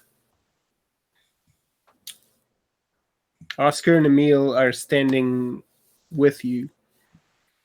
I mean, I guess it kind of depends. Like, we're close enough to board, but how much is in my way on the way down to wherever I get below deck? So that's what me and the boys are for, is to arrowhead you in, and Magnus will help reinforce that. You can beeline your way to it. Okay, here's what I'll do then. The boys, I'll rely on the others to clear the way. If there is anybody else in the way, I'm gonna use pull and just yank them out of my way and just make my way down there. I'm not even gonna stop for Tantrum Man or the poor witch. That's later. That's okay. Or someone else can handle that. Tantrum Man is about to have some bigger problems of his own. I think you're fine. Yeah. Leaving him to his own devices. It won't be long now. So I don't know. Basically, Oscar leans closer to you and basically says, whatever you do, keep going forward. I intend to. My brother and I will make sure that you reach your destination. And they exchange a fist bump as he says that. Aww. And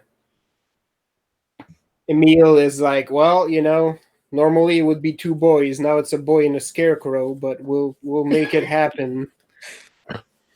Let me just say how much I love Oscar and Emil. They are kind of the best. Yes. It's like, if nothing else, he's got a big sword. He's going to be able to take a few hits while you walk. He's like, all right. That's enough out of you. And, yes. Brawn plus brawl. I'm linebackering this sucker. I'm just like this. Yeah.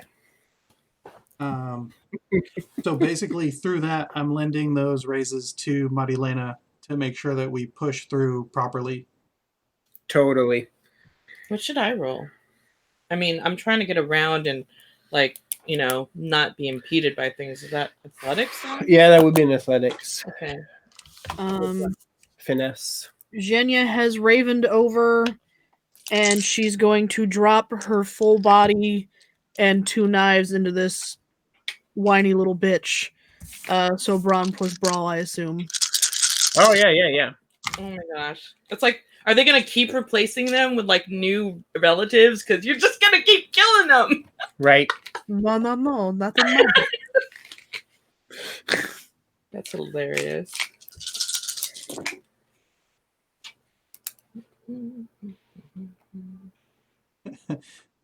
Yeah, you kill that one, and then the nephew comes up, and you're like, "We're gonna kill everyone in your line unless one of you learns." Right. Like this, we got time. Yeah. In fact, we're probably going to do it anyway because why Because not? you guys really suck. I got 6. Okay.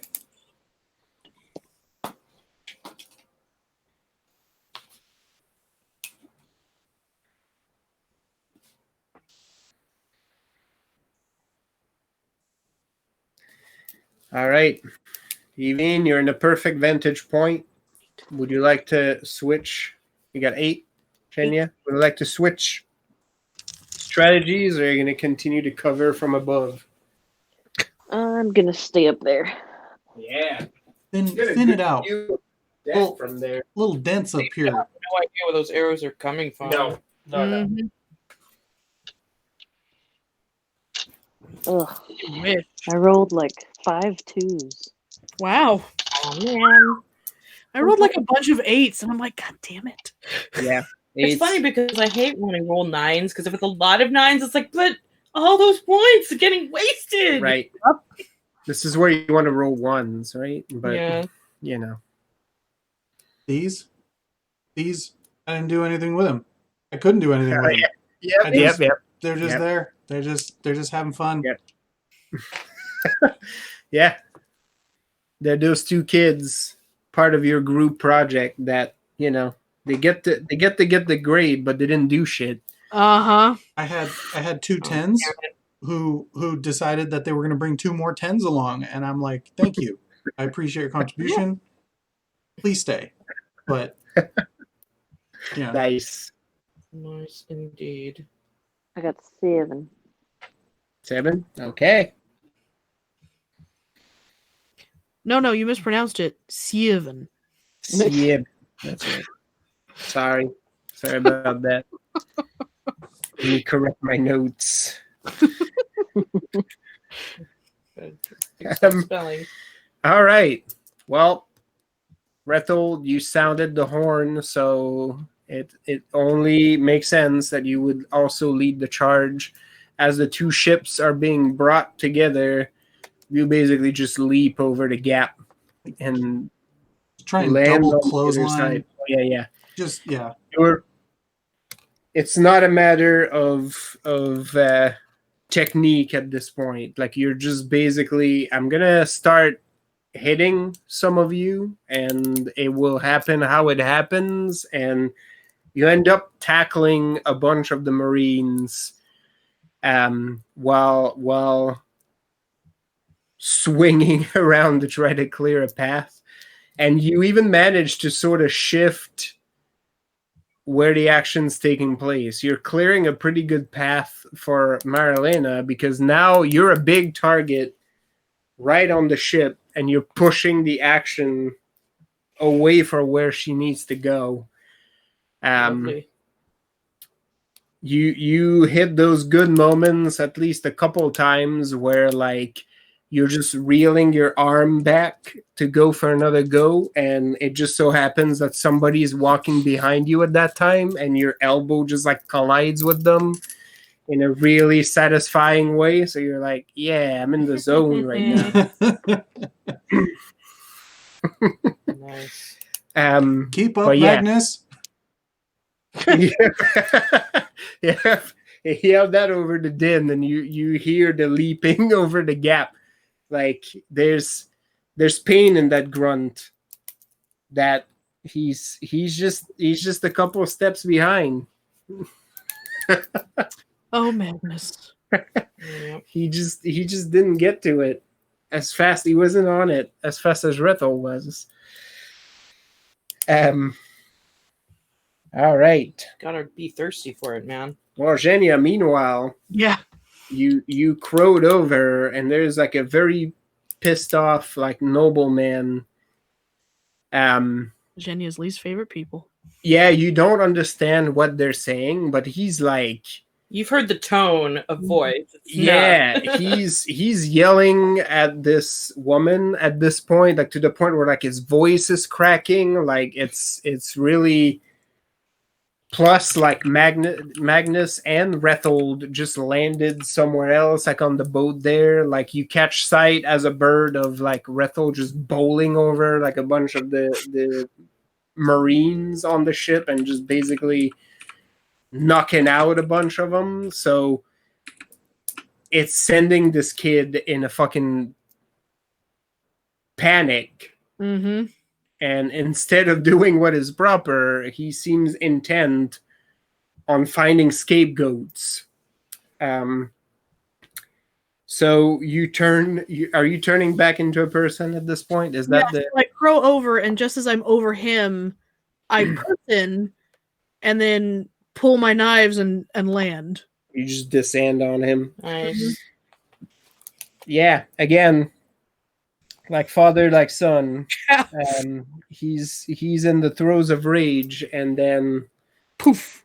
Instead of being hit by an arrow and being lifted off his feet, a grown Asuran woman descends on him from the heavens, which I'm pretty sure that's not how he envisioned he was going to go, but that You should be so lucky, right? That is the way it falls. Mm-hmm. Literally. Ba-da-ba-ba. Yeah.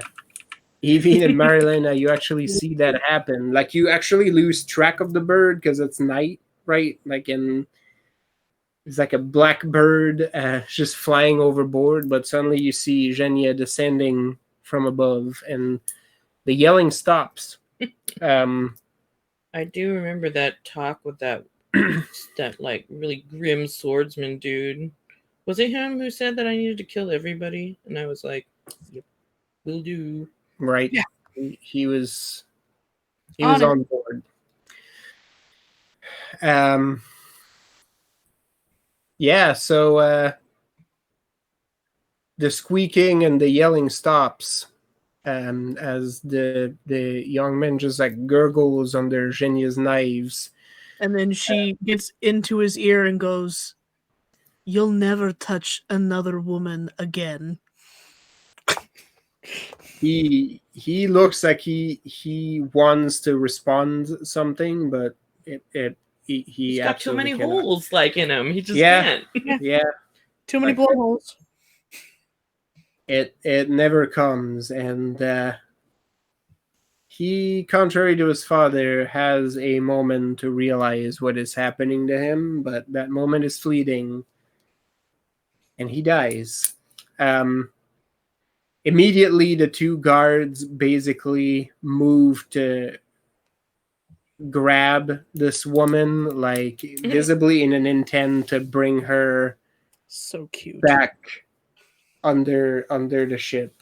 But Zhenya, you're on board now. You're surrounded by these kids, like probably guardians, who had not a second to adjust. They have no idea to everything that happened. What they've got coming for them. Yeah, it's great. Yeah, their boss died, and then their second boss took over, and then people started boarding, and then lady fell from the sky. So, like, seriously, if these people are smart, they're like, no one wants to take that job now. They're just like, right? No, not me. Yep. It's cursed. Two of the guards who were now turning their attentions to Zhenya fall over dead. Bang, bang. As you hear the telltale sound of firearms coming from the main ship. And the other two are sort of looking around like in a what now kind of glance.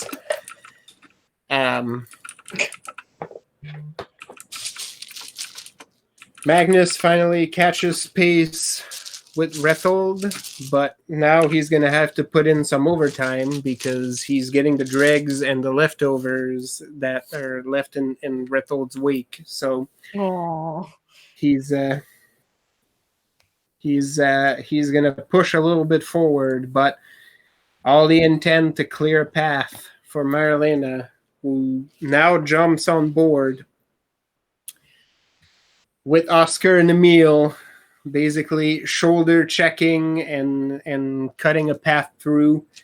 At some point, Emil basically is trying to get somebody out of the way, but like they parry, and so he gets tangled. So he hisses at Oscar to keep going, as he'll close the gap. So Oscar runs with Marillena, basically overtakes Marillena, and with a tremendous show of force, shoulder tackles the shit out of the door, which hits a person that was obviously either trying to open the door or waiting on the other side. You see that took out a little bit out of him as he rolls off from the ground, but he rolls back to his feet, still crouched, and then he looks at you, Marillena, and says, "You remember, don't stop for anything." That was Oscar, right? Yep. Who's a scarecrow now? Yeah, Right? Yeah. He can barely even see my nod before I walk right past him. As honestly, like, step on the door, that landed on this dude. To be quite honest, as I'm crawling to get up to catch up with Marillena, I'm like, "Good door strike, Oscar." You get a quick salute and then an immediate like parry move as one of the Marines that goes to try to assault him, and he makes a little chin move at his brother over there. It's like, hurry up! It's becoming a trademark of ours to just murder people with doors. Yeah. Yep. Yes. It always happens.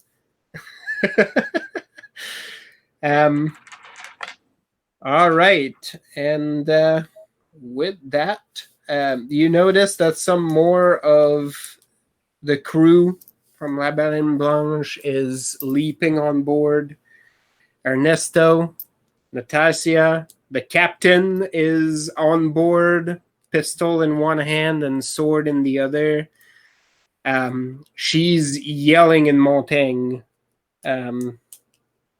Basically, well, Evine, you would understand it.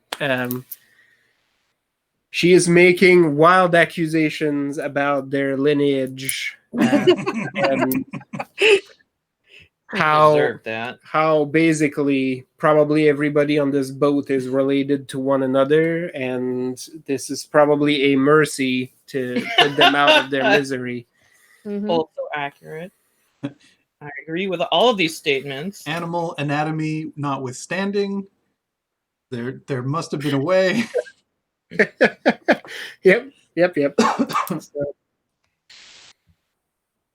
yeah, this is all very colorful, but everybody's sort of pitching just to clear that path and making sure Marillena gets where she's supposed to go. So now that I'm down there, like, do I still have a decent idea of where I need to be? Oh yeah, Okay. You do. Once you get inside the ship, you know that you're certain your husband is basically like 2 decks below, right? Like there's a deck and then, like the under deck. And Rethold gave you a really good mental picture of what you would expect. And, little differences aside, you find yourself in an opening that is almost exactly what he described to you. All right. It's like you go down this first set of steps and then you continue down the second step. You don't stop at that first deck. You keep going down. All right. And then you're going to be in a narrow corridor once you come out on the other side. If you think you're in the middle of the ship, find the doors and start opening doors. If you can't open them, get your boys to open them for you. Attacking at night was probably actually great because then your eyes don't have to adjust to below decks. That's right. That's true too. Yeah, it's very dark in here, but you feel like your little session in the tower has given some results because you feel the pull. Okay. Your husband is close, and that both makes you more resolute and also fills you with apprehension. Right. But I keep moving. There is a Marine in the stairs that basically yells in Vodace as he draws an arming sword, and basically he's like, "Who are you?"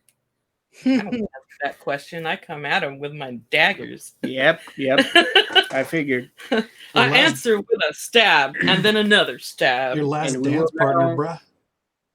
Well, if Go you to the next round. Think of your approaches. I'm gonna go hit the restroom real quick. Make sure it doesn't hit you back. Yeah, feel free to roll too. What am I going to roll? I'm always careful. That's good. One should always be vulnerable. Gonna stabbinations. What do you think, Sally? If I get down there, you want me just to start thrashing at doors? I mean, or you want me to handle this guy? Nope. I'm gonna go towards him. I'm gonna stab him, and if he's still alive, I'm just gonna step right over him, and then you can, whatever remains. But as for opening the doors, like, you have a pretty good feeling that I know exactly where I'm going. So if you don't have to open them, you probably shouldn't, because some of these peeps are asleep and you want them to stay asleep. Sure. Right. I mean, we're probably making noise anyway, but hey, don't make it easier for them by opening a door. Agreed. Yes. So, gonna do that. And those are decent dice. Okay. Then let me go ahead and toss you a hero point to get this thing over with. That gives you 3 more dice. Wow, I forgot we could do that. But okay. Yep. Oh no, yeah. I've been trying to get better with this system to. You mean like actually learning the rules? Like, well, we're so stupid OP. I'm like, I might as well do some broken stuff. Like, come on. Yep. I mean, all of my stuff just makes me Incredible Hulk. Yeah. So, yeah. And then I can give you guys things, but I can't give you hero points. I can only give you I can give you hero points, but I'm running low. But I can give you rolls. Like, I can give you successes and raises, or whatever they're called in this. Yeah. Add 3 bonus dice to another hero's roll before a risk. Cool. All right. Let's see. 1, 2, 3, 4, 5. Ah, too many 9s again. Freaking 9s. You can also use them to give yourself a bonus D10 for a risk.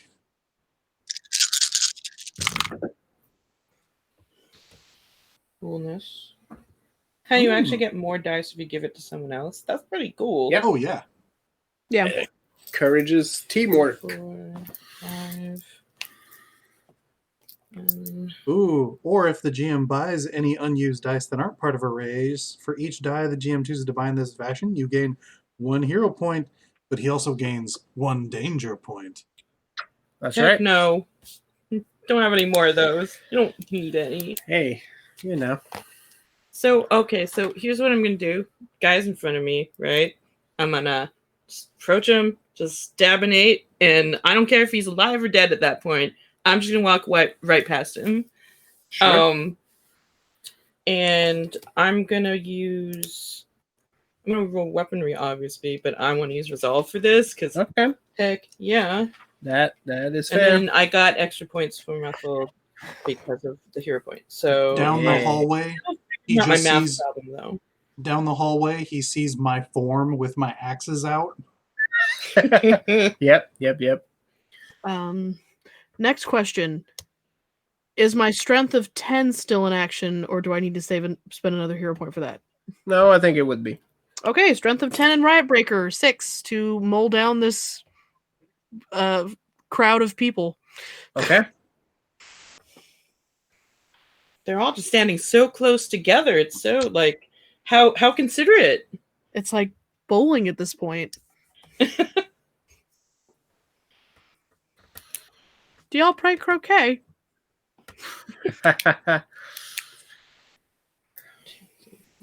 All right. Okay, that looks like a 9 for me for my stabs. Yeah. Yvine, you still with us? Kind of. I know it's late on your end. I actually passed out momentarily, but was still listening, and I woke myself up because I answered in my sleep. Nice. Nice. Oh, well, that's Well, weird. You were I in your like- dream, like answering a thing Yeah, that you're I listening to. That's fun. well, maybe not answered so much as I was like doing the I'm still listening. I've laughed at that joke. Nobody can hear me. Why did I laugh? All right. It's fine. Well, it's I know it's late for you, but if you want to make one last pass before you pass out, Yes. there's some real juicy targets for Yvine, because as Genya is gonna start to tangle with this crew, you see the two armed men trying to drag the woman on deck, like basically back under. But they're still within your sights, as luck would have it. I'm nothing lucky about it. So Rethel's approach is going to be wits plus sailing to support Marillena. Mm-hmm. Basically, I'm just an extension of her Yeah. will below decks. Nice. Perfect. So that's another 7. Yeah. Well, And I got an 8. nice. Well, Yvine, so we can get you getting some sleep. It's basically as straightforward as it gets. These guys are not paying attention to you at all. The only thing that complicates it is that they're both thrashing, trying to bring this lady below deck. Yeah. They're using more force than necessary because, like, she doesn't look like she's fighting it that hard, right? Like, she seems a little shocked by the carnage and everything that's happening up top, but outside of that, like, it's not like she's trying to get them to unhand her or anything. Yeah. Like, she's just completely, letting that happen, and they're just trying to pull her away. Oh, so indoctrinated. Fortunately for you, at some point, one of them like missteps, and that just allows you to basically like take a sweep and just let loose with 2 arrows in quick succession. You kill both of them basically immediately. One of them actually like rolls backwards and falls below deck, like on the other side. Mm-hmm. And the woman stands there for like just like a second in a daze, and then very eerily you see her veiled face like turn towards you, like looking up, like in your general direction. But no further action is taken. You can't quite tell from where you are whether it's a threat, a gesture of gratitude, maybe a little bit of column A, a little bit of column B. Mm-hmm.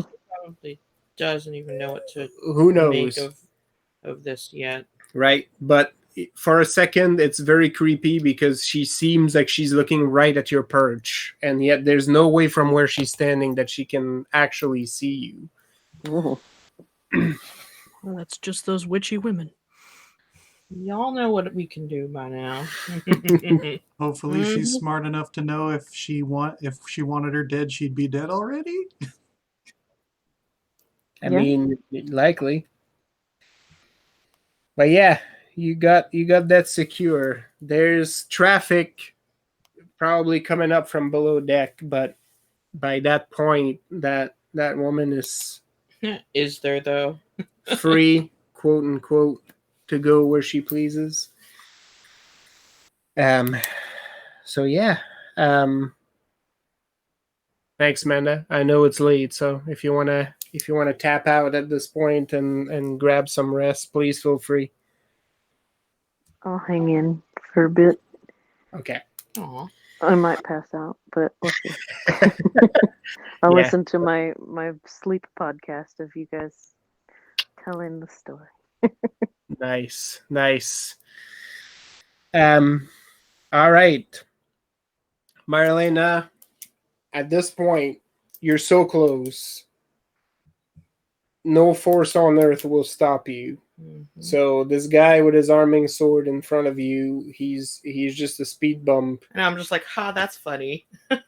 You basically, surprising almost yourself too at how much you anticipated that. You feel him lunge towards you with the sword when you refuse to respond to his question. And you basically duck right under the blade.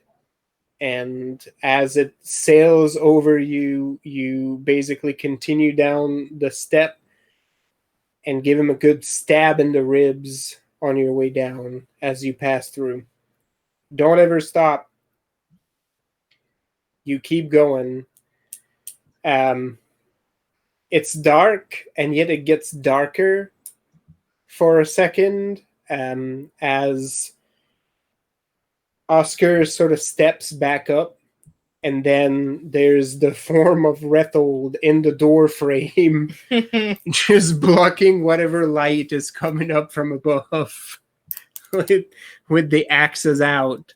Yeah, it's a Rethold eclipse. It makes everything around you darker, and yet somehow it's just it just spurns you even further ahead. Like, you don't even stop at this guy, and you're turning the sharp corner, and you're taking the second set of stairs. Before you know it, you're in the hall. Roll me a straight resolve. Sure. Who did you say that was behind as well? Was it Oscar or Emil? It's Oscar. Oscar is right next to you, Rethold, at this point. I imagine we treat this guy like a high five at the end of a sporting event, just bonk, bonk, till he stops moving. Yep. Absolutely. 1, 2, 3, 4, 5. I got 5. You got 5?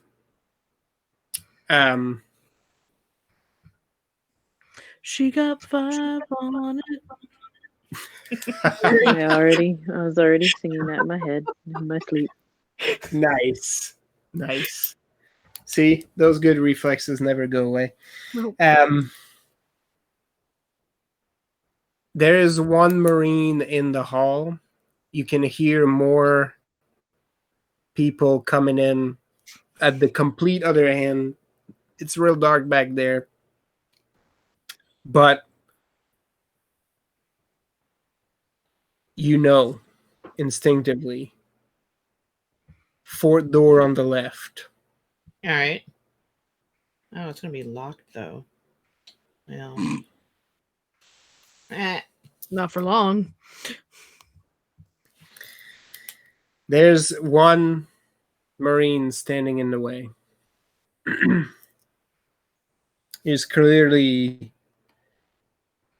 He's wearing like a half cloak, clearly bearing the colors of the Mondavi. All right. Rethold, your mere presence at this point is almost enough to just make this injured Marine that just got stabbed by Marillena wither. And the fact that Oscar is now there with you is just not speaking well of his chances. He's pulling back. He's not running away, but he's pulling back, clearing the way to the stairs in the process. So you can either make the choice of just taking him out or continuing on your way down to continue behind Marillena. If there's no resistance, then I just pass right by him. Okay.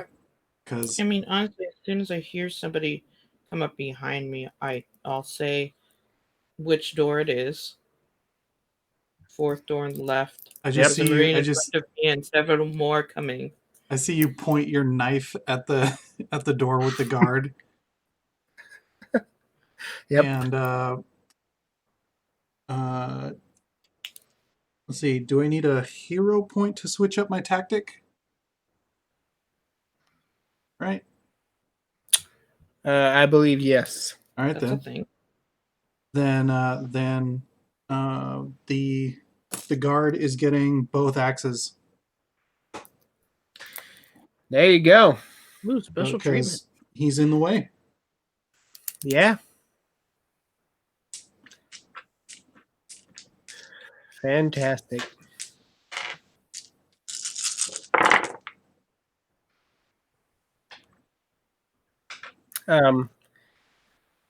While this happens, Oscar also hears there's more coming up ahead, and he basically moves past Rethold and Marillena, and basically, like, you see him sort of sprint towards the guard, and looks like he's gonna try to set up shop on the other side of that door. Mm-hmm.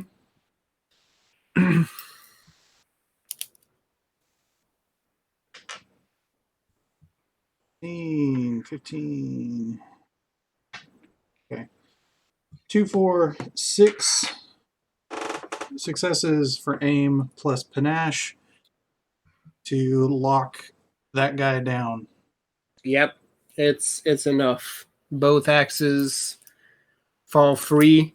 They sail almost over Marillena and basically hits that guy. It's almost like a perfectly like choreographed move, because you shoot over Marillena right as Oscar passes by her, and then your axes hit this guard.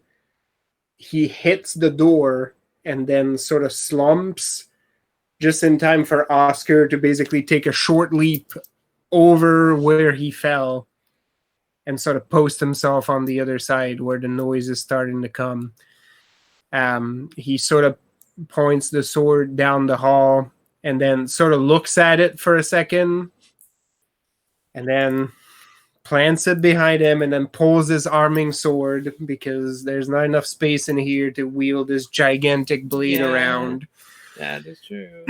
So he sort of takes position there and basically says, we'll hold them here. You do what you need to do. Mm-hmm.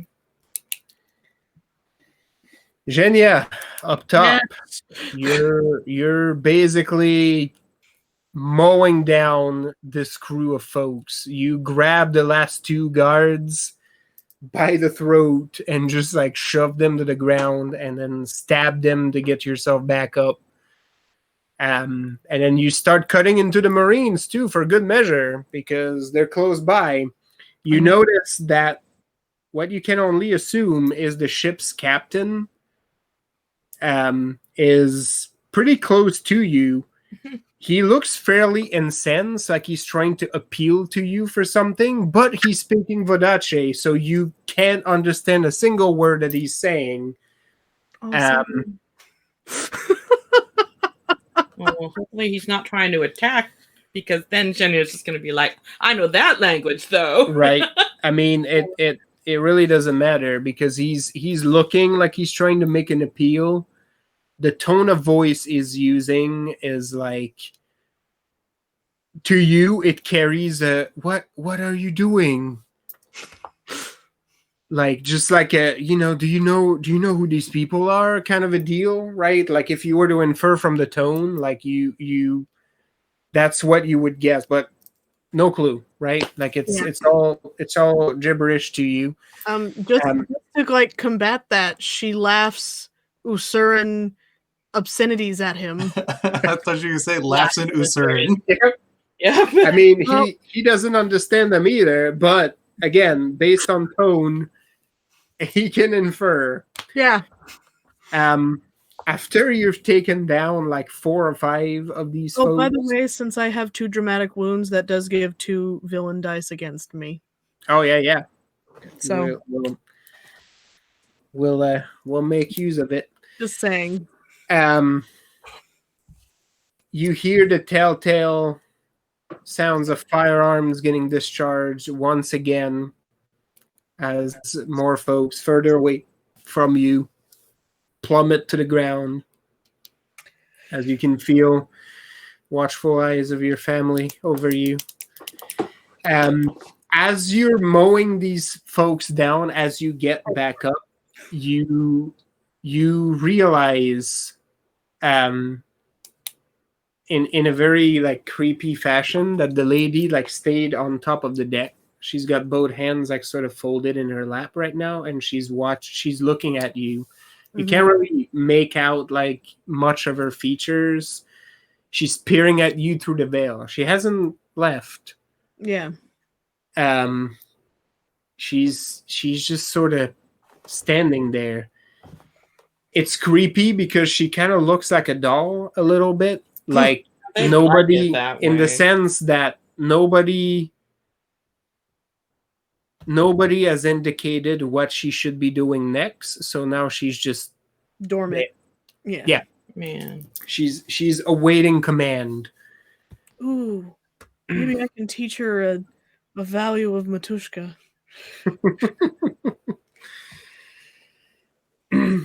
But there's no immediate danger at her. You do hear some noise in the little door behind her.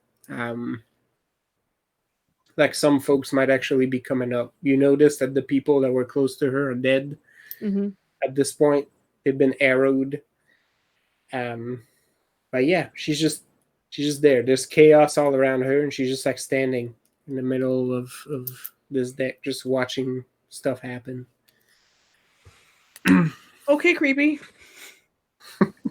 Totally glad I saved you. I mean, yeah, of course. Yeah. All right. Well, Zhenya does what Zhenya does best. It's definitely how the ones that stay end up. All right. Back to top of the round. While Rethold is going to help Marillena, Magnus and the crew from the ship are sort of taking point up top. How's Emil, by the way? He's at the door. He basically got held up and then basically realized, well, I'm just gonna leave this to my brother and make sure nobody follows. So he's basically pointed up at the door, and as people are trying to pursue or follow suit, he's basically just there cutting them down. Best bottleneck. Yeah, basically. All right. You don't have an invitation. I mean, there is a door in my way, so I'm not exactly the door breaking type. Well, you do have a Rethold behind you. I do, which is why I'm like, well, I can't really know what I'm going to do until I know what he's going to do. So I am probably... I don't know. Hold your action. Is that a thing? Do I hold my action? Well, we're all gonna declare approaches right here, so just craft your approach based on that. All right, I'll just let someone else go before me. Okay. So, Marillena, it doesn't look like you're like staring at the dead nobleman to see if he's got a key. You're kind of like focused on the door. Oh, well, I hadn't actually thought about doing that. just focused. I'm way fixated. Yeah. Oh, cool. Then yeah, I would just be like looking to get past you and grab my axes again because I have 2 keys. Yeah, there you go. And there's only one door. That's right. What are the odds? It'll open twice as fast. But yeah, as I hustle towards that door, what is the lock situation look like? Let's just have you roll a quick wits plus notice. Oh, that's worse. Take a quick gauge. I do kind of like stir a bit because I realize, wait, I should probably be the first one to step in there. Yeah, I'm not sure we can handle big old like vested man just out of nowhere. Right. I mean, He's in a very sensitive place right now. Right. You should just be like, "Hello, darling," as you bust through the door. No, I just poof. My name is Shawn Mendes. I'm here to rescue you. Just like, glistening. Yeah. fucking Rethel. Yeah.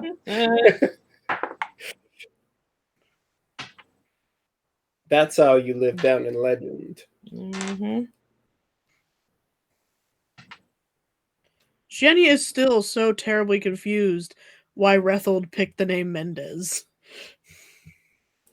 Hey, if you ever ask him, Ricardo at that time. No, if you ever ask him, he's got reasons. Yeah, and I'm just like, what? I always thought that he just had a name in every nationality. He does. And that's Jenny doesn't understand this. Right. Oh, well. She also thought the whole Jose thing for a long time. That's right. No, they have their own names. I'm not going to call them this name. So she's very confused. Yeah. One day. 3 raises. Okay. The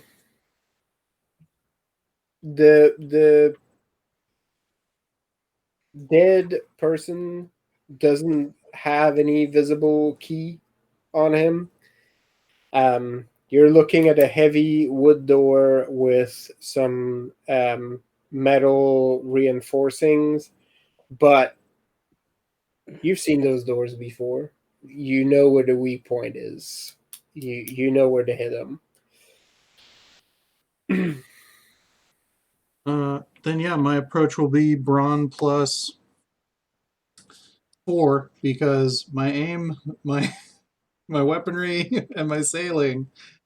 Right? Yeah, they're all the same. They're all the same. Take your pick. So that's what I'm gonna roll. Yep.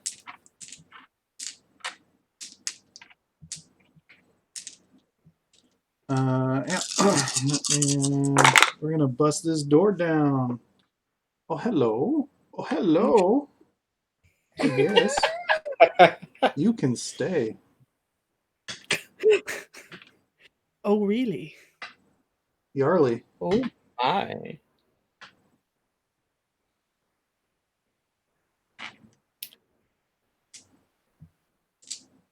Marillena, I will assume your next move will be to just get inside there. Heck yes. I mean, so I guess I want to roll a convince, I guess, because I'm not entirely sure he's going to believe I'm real. That is I mean, it's been a minute. an absolutely fair point. I don't know what to like which trait goes with that though. I mean, panache, I guess, is the one that makes sense. Yep. But I kind of feel like I'm riding this resolve wave, and I want to take it as far as I can. Then take it as far as you can. Okay. Resolve is quite the drug. Right? It's my fave. Oh, yeah. Do I get a hero point for jumping into this battle? Yeah, of course you do. Okay, thanks. That's your usual. I mean, Yeah. I kind of shamelessly took one earlier for put yourself in danger in order to secure a place at the Allfather's table, because, you know, sounding the horn for a raid is pretty fucking metal. So, I mean, I just do shit with no thought to my own safety. yeah, that's my hubris. Yeah. Is anytime my actions cause trouble. Oh, well, that might be what I need, because I cause a lot of trouble. Hey, you know? That's 8, Tony? Yes, that is 8. Perfect. Yeah. Turns out I also got 8. All right. Murder the shit out of this door. Yeah, you are in sync. The door bleeds. The door. Yep, it does. As you smash into the door, it definitely explodes into splinters. It only takes a couple of hits for you to break through. You almost feel like you hear a little coming from it. Wow. I'd like to say that a door was one of our biggest obstacles in Dresden, so Yeah. good riddance. I mean, Feel yeah. the rage. Revenge. Yeah. It's true. That door looked too creepy. We're not going in there. Right. Yeah, I don't That's know. right. It was like, Entire well, chapter. we open it and every time it goes in a different place. Like, fuck that shit. Yep. And it was Nope. it wasn't even that bad. No, it wasn't. We just got the bad juju vibes by trying to read the situation, and we're like, yeah, no, it's too much. We're also Abort. Fuck these ancient evils. I'm gonna go home and drink beer out of my car trunk. Oh my god, that is what happened, isn't it? Dear. and get really excited about cheese stick wrappers. Oh yeah, I remember that too. Yes. Mambo number 5. Yeah. Yep. Oh, That you're board mean. is going down That's right. in history. It was we can't mention. Yeah, because weird time shit happened, and we don't could have wanna cause a mentioned the paradox. second Kita. It was Lubega. Oh God. Good times, good times. The worst fucking investigation crew. Yeah, fuck that door. Worst / best, depending on your point of view. You know, I'm catching up on the Venture Brothers that I missed because I'm behind by a few seasons, and I'm like, wow, big energy. Same energy. Just, yeah, that's not wrong. yeah. That's not wrong. You're like, how did they survive? And you're like, they did. They shouldn't have, but they did. Right. They're talented. They just don't know how to use these talents. No. It was so beautiful. The best. Jenny, I'm assuming I keep you're rolling people down. all right. Well, you roll your usual. You're a one-woman wrecking ball. Yep. I came in like a wrecking ball. Oh, Lord. Yeah. That's right. Sally started it. Yeah. Yeah, I kind of did. It's all right. I was thinking it. You just sang it out loud. Well, if Rabbit's still throwing memes at us, maybe she wants to make another arrow roll. Nice. If she wants. Might have dozed off again. Maybe she's sleep memeing, though. We don't I know. mean, that does sound very Amanda. Hey, Right. you She know, did have a couple of responses in her sleep right now. I respect so. the hustle. Yeah. I live that life. Oh yeah. I was across the room from my phone. Oh Oh no. no. Oh no, they're saying things. I can't unmute it. Damn it. Waste. All right. Okay. 29s. I have 3 9s, an 8, 2 10s, Oh man. but my 10s explode, so I'm working on that. Hold on. I mean, that would just be an amazing roll if we were playing Scion. Yeah. Yeah.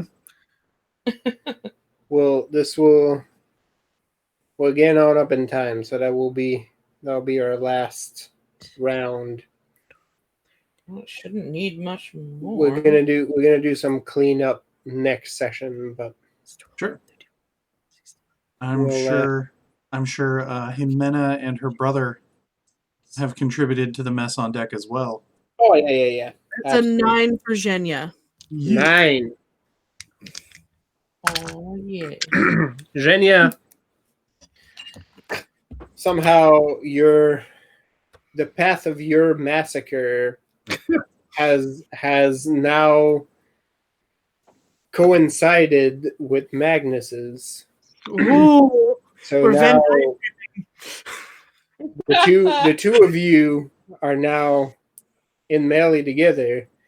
You notice clearly the moment where he almost tries to give you like a high five as it approaches, but then there's too much going on, so that doesn't quite happen. But the high five intent is there and clear. Oh yeah. Well, she also has, like, brass knuckle knives, so don't high five me. Yep. Yeah. But yeah, you cut a swath into some of those. At this point, the captain has retracted behind a line of barrels, and he's just like he's being very Vodace about it. There's hand gestures happening right now, like he's going on a rant, but like nobody understands him or cares. No. Magnus, like after a big swing, is just like, do you understand the squeaks? No. And he's just like, haha, me neither. And he just like swings back around. Yep. Oh, look, there's a coward. Oh, look, there's a coward. I spy with my little eye. Yep. Someone that doesn't have clean britches. Yeah, the door Brethold just it is no match for your advance. And basically like you pound into it and like it cracks because the hinges are reinforced. It doesn't fully break off the hinges, but you make a huge hole, and then you can basically just sneak your arm around and clear that. sort of help with the rest of it. You're just like pulling part of it, and then you manage to pull the door. And just sort of gesture for Marillena after you, you know. Yep, I am step right through. Does it look actually pretty much as I'd seen, like, oh yeah, before? In fact, like after you nod to Rethold and you step in, you realize you're standing in the exact same spot you were when you were back in the cell. The form in the corner is now propped up against the wall. He's standing. You notice both hands sort of pull towards his chest, although you can't see much of anything. He's still got that thing he's holding. Probably. It's hard to see in the shadows. There is one look at you in the room, and then you get like an almost like indignant hiss Oh. as he basically says through a cracked voice that obviously hadn't had enough to drink for a long time, "You can heap all indignities you want upon me, but taking her shape I will not permit you to do." I mean, I slowly approach, doing my best to not spook him. You're even as you're careful to approach, your heart sinks a little bit as there's like an almost like a nervous like pull back, right? Like he it's almost like a nervous twitch, like when you make like a sudden gesture around a dog and they suddenly get spooked. That feels a little bit like that. So I lift my hand in front of me and I touch my wedding band and I say quietly,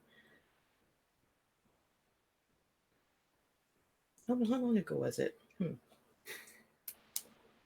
10 years ago, you gave this to me. It has been my most treasured possession ever since. It has never left my side, just as you have never left my thoughts. If you truly believe me to be an illusion, then by all means stab me. But I assure you, with my voice and my form, that I am not. I am here for you, and I am your wife.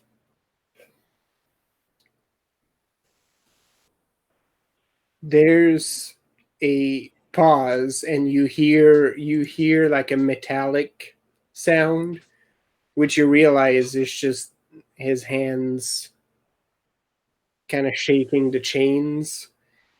I mean, as I'm saying this, I'm approaching. I don't, in fact, like, I think I actually laid down my weapons. I entirely just, like, put them down.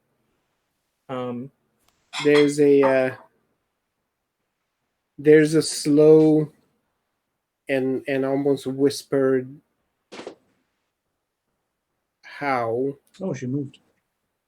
And then it's followed by, you hear the sound of something basically like clattering to the ground. You notice that the pointy thing, which is nothing more than basically a shard of the wood, in the boat that's basically just been sharpened, has fallen to the ground, and now his legs no longer support him. Well, and he basically falls seated to the ground, looking up. I kneel in front of him and I say, why? I have amazing friends who have helped me get here. It has been a long journey. I did not know how much you suffered until recently. You see like almost like a lack of comprehension, right? Like this is too much too fast. And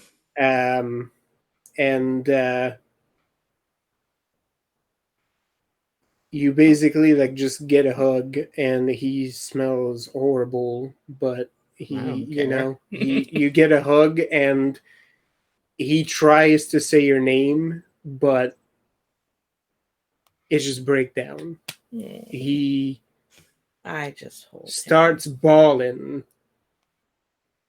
I'm gonna be here for a while, guys.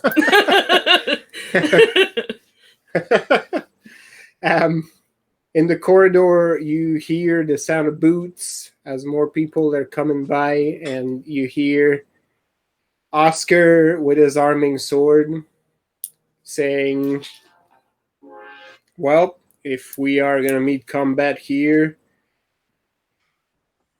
I will be honored to do so by your side, Mr. Mendez. Yeah, I'm like hefting the axes. I'm like, Oh, like, I think you're on mute, Tony. Oh, he is. thanks. Yeah, JC was restroom was kitchen futzeg. Yeah, no, I heft the axes, and I'm like, sorry, you can't use your toy, but should be good anyway.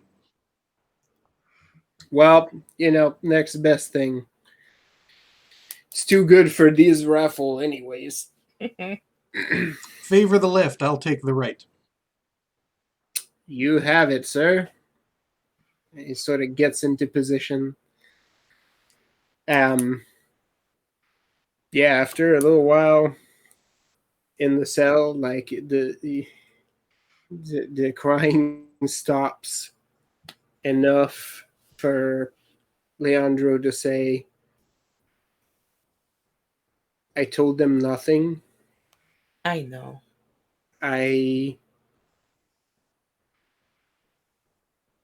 wished you would be gone and would forget about me, but if I may be selfish for a moment, right now I am glad that you're here. Well, if I have my way, we will never be apart again. He feels almost brittle at that moment, and he says, well, if it is another game and an illusion, then I suppose this is the way I will die. I just patiently let him get used to the fact that I'm here. I have a lot of time now. I mean, got plenty of people back there to deal with the other stuff. Yep, well, the sound of boots gets louder in the hall. You hear thunderous yelling from above, which you recognize is coming from your side. And we'll go ahead and pick this back up at our next session and continue on next time. Yay! Mission accomplished. Yeah. Perfect. All right. So we'll go ahead and drop the stream off there then. Say goodnight, Internet. Good night, Good Internet. night, Internet. Internet.